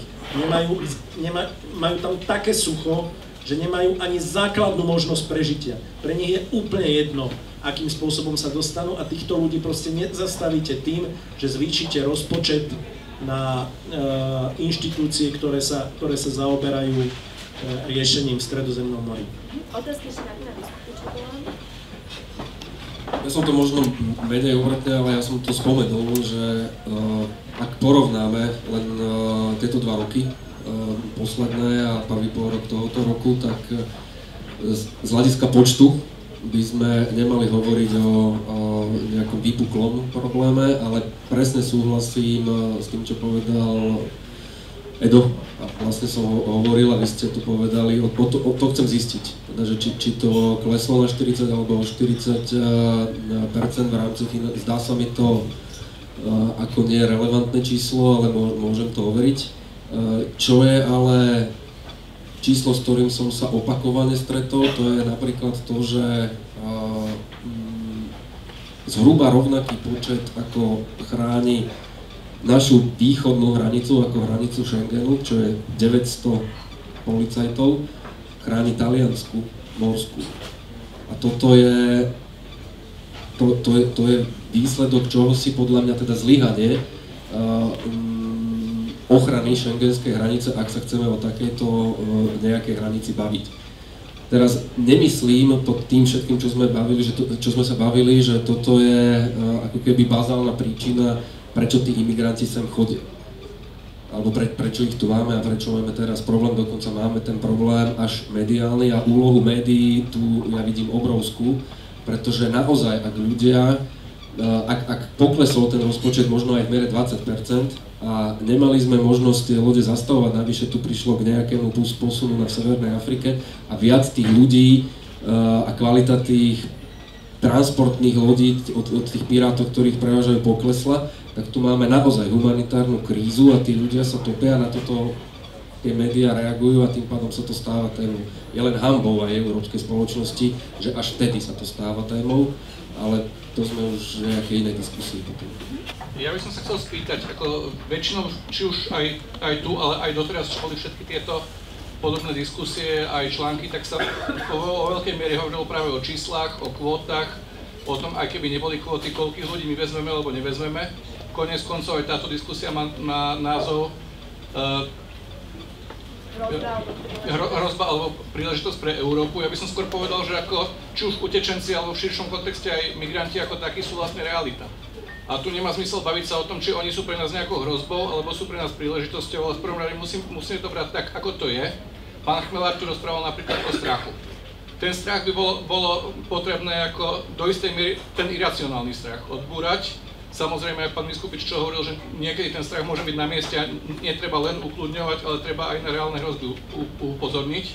V prvom rade si myslím, že by či by to nemalo byť skôr také, že by kompetentní mali rozprávať aj o tom, či sme bez ohľadu na to, aký počet, či sme pripravení, ako, čo tým ľuďom poskytnúť, kam ich vlastne umiestniť, či je to len o tom, že zavrieme ich na nejakú dobu do utečenského tábora, alebo proste, či by nebolo vhodné aj lepšie prezentovať vlastne tú budúcnosť, že čo vlastne bude ďalej, keď sem prídu, ako budú integrovaní do spoločnosti. Tí, ktorí sa rozhodnú ísť proste ďalej, pôjdu ďalej, ale vlastne čo bude s tými, ktorí budú chcieť zostať. Lebo o tomto som zatiaľ nikde nič nepočul, čo bude vlastne s tými ľuďmi, keď sa rozhodnú sem prísť. Povedzme, že bude im udelený azyl, tak akým spôsobom vlastne Slovenská republika, čo vie ponúknuť týmto ľuďom na to, aby sa mohli stať ako súčasťou? Aby som si nerobil o zásluhy, tak ja som tu zachytil moto, alebo ako to nazvať, o múdrom vládcovi. Čiže tu bola tá odpoveď a to je tá podľa mňa autentická migračná politika a zadefinovanie toho, presne od A po Z, nakreslenie roadmapy toho, čo sa pýtate, my to nemáme. To je ten problém, že najradšej, alebo najlepšie bolo, keby sme to vyťahli, či z ministerstva rodiny, sociálnych vecí, alebo ministerstva zahraničnej spolupráce, alebo nadrezortne, že niečo by sa nám podarilo, že tu máme presný plán, do akých profesí, odkiaľ, ako to, a ľuďom by sme vedeli povedať, že toto je relevantná štátna politika a odpoveď štátu na to, že naozaj prílev migrantov tu máme. To, čo je môj záväzok, keď teda tu sedím za politikou, je áno toto vytvoriť a čím skôr to zadefinovať a potom sa to snažiť presadiť, pretože pod všetkými tými témami, ktoré sme tu spomínali, tak sa to bude robiť veľmi ťažko, lebo na začiatku je ako keby ten ban zo strachu a ja si neviem, ja som otvoril asi 5 krát tému ODI, oficiálnej rozvojovej pomoci, a to je téma z východiska zabitá. Proste ľudia vám to zabijú hneď z prvej, veď my tu nemáme čo jesť, prečo by som sa mal zaoberať oficiálnou rozvojovou pomocou nejakej africkej krajiny. A bohužiaľ, zase sa vrátim k tomu, čo tu Chmela povedal na začiatku, že potom sa budeme tráfať do 30% spoločnosti, ďalších 30 a ďalších 30, aby sme to vysvetlili. Čiže, ale tu asi bude relevantnejšia spolubeseda. Tak ja len v krátkosti, že u nás vlastne je teda integračná politika, ale nejaké konkrétne opatrenia, veľmi málo je takých vecí, ktoré vyslovene zvýhodňujú ako keby tých azylantov. U nás totiž nie je možná pozitívna diskriminácia na základe nejakej charakteristiky, ktorá niekomu teda ho znevýhodňuje. Je možné ale prijímať vyrovnávacie opatrenia. Tak ja neviem, azylanti alebo tí, ktorí dostanú azyl, sú napríklad považovaní za znevýhodnených uchádzačov o zamestnanie. Takže teoretický zamestnávateľ, ktorý by prijal takéhoto človeka, môže sa uchádzať o nejaké opatrenia, ktoré ten úrad práce má k dispozícii. Ja som ešte nepočula, že by toto fungovalo. Jedno, čo funguje v realite, je taká ad hoc, z roka na rok príjmaná pomoc programov cez mimovládne organizácie alebo cez katolícku charitu a podobne, kde z prostriedkov najmä teda Európskej únie, je to vyše, teda 75% dáva Európska únia a 25% dávame my zo štátneho rozpočtu, tak sa rieši tzv. Integračný program. Ale to nie je nič nejak tak naplánované a hlavne nie je to nejaká individuálne nárokovateľná pomoc. Čiže keď dojdú peniaze v rozpočte na konci roka a príde ešte nejaká ďalšia rodinka z Afganistanu, tak my už žiaľ nemáme na príspevok na bývanie, hej. V skutočnosti normálne tie zákony sú len tak nastavené ako na občanov Slovenskej republiky, čiže keď sa tieto osoby nachádzajú v hmotnej núdzi, tak sa to týka takisto akéhokoľvek občana v hmotnej núdzi. Čiže musia splniť tie podmienky. Niekedy je to paradoxné, tak ako sa niekedy príjmajú také opatrenia, ktoré znevýhodňujú napríklad ľudí, ktorí neboli schopní 4 roky, ja neviem, pred poberaním rodičovského príspevku pracovať alebo sa vzdelávať. Čo bolo teda nepriama diskriminácia zamieraná na občanov, spoluobčanov rómskej národnosti, tak to postihuje napríklad aj tých našich, pretože keď prídete z nejakej krajiny, tak nemôžete mať nárok na rodičovský príspevok, určite ste sa zaručení 4 roky predchádzajúce vášmu príchodu, to nemohli ani vzdelávať, ani tu pracovať. Čiže niekedy je to trošku nedomyslené a myslím, že je to dosť dobrý priestor na spoluprácu do budúcna prijať niečo, čo bude ako systémové opatrenie na určitý čas, vyrovnávať tú nevýhodu, keď tí ľudia prídu, že neovládajú slovenský jazyk, aby mali čas a priestor sa ho naučiť a mohli sa vlastne normálne začleniť do spoločnosti. Niektorým to ide tak rýchlo a ľahko ako pánovi Rohulahovi, ktorého obdivujem, že za 9 mesiacov hovorí takto po slovensky fakt skvele, a niektorým to možno ide ťažšie alebo žijú, teda majú oveľa náročnejšiu tú situáciu. Čiže nejaký integračný program, ktorý by tým ľuďom umožňoval normálne sa na to napojiť bez ohľadu na to, či je tu mimovládna organizácia a či aktuálne má nejaký projekt, ktorý ministerstvo vnútra schválilo. Najprv o tej politickej zložky, lebo tá je, obávam sa, že najdôležitejšia, pretože opäť musíme pracovať s tým číslom. 70% občanov je proti utečencom, silno zameraných. Čo môžete robiť v takejto situácii? Bohužiaľ, politici si tento signál vysvetľujú prvoplánovo, väčšina je proti, strašné, musíme držať s tou väčšinou, Ale ja chcem povedať, že už sa viackrát aj v iných krajinách osvedčili modely, že sa zameriate práve na tých 30%. Tí politici, ktorí sa boja hovoriť niečo v prospech migrácie alebo začlenenia utečencov, si neuvedomujú, že keď zasahujú nejaký segment voličstva v takto rozdelenej spoločnosti, môžu oveľa efektívnejšie osloviť aj práve tých ľudí, ktorí sú orientovaní úplne inak, zvlášť ak vo verejnom diskurze takéto hlasy nezaznievajú alebo sú v menšine. To sa týka aj médií. V situácii, keď nemáte autentické svedectvá z tých krajín, z toho juhu, aby jednoducho ten občan videl nielen na tých viráloch, že tá situácia je úplne iná, ťažko pracovať vôbec s takýmito vecami. A tá posledná vec, ktorú som chcela, tej ma inšpiroval Jofo, ale už som zabudol čo. Mi to asi vykašľalo z hlavy, tak potom sa možno k nej ešte dostaneme. Jajže, integračná politika. Dobre. Mne to veľmi ľúto, ale my sme už dnešný čas úplne že vyčerpali, ak nie prečerpali. Otvorili sme naozaj veľmi veľkú tému, ktorá si asi zaslúži oveľa viac času, než máme momentálne k dispozícii. Ja by som sa len veľmi pekne chcela poďakovať už teraz organizátorom, ktorými boli Jeff, UF. Rada by som sa poďakovala Gorille Urban Space, že nám umožnila tu byť a diskutovať s vami všetkými. A rada by som sa poďakovala našim hosťom, ktorí dnes boli Barbora Mešová, Eduard Chmelár, Jozef Biskupič a samozrejme by som sa rada poďakovala svojmu kolegovi Alexandrovi Riabovi. Ďakujem.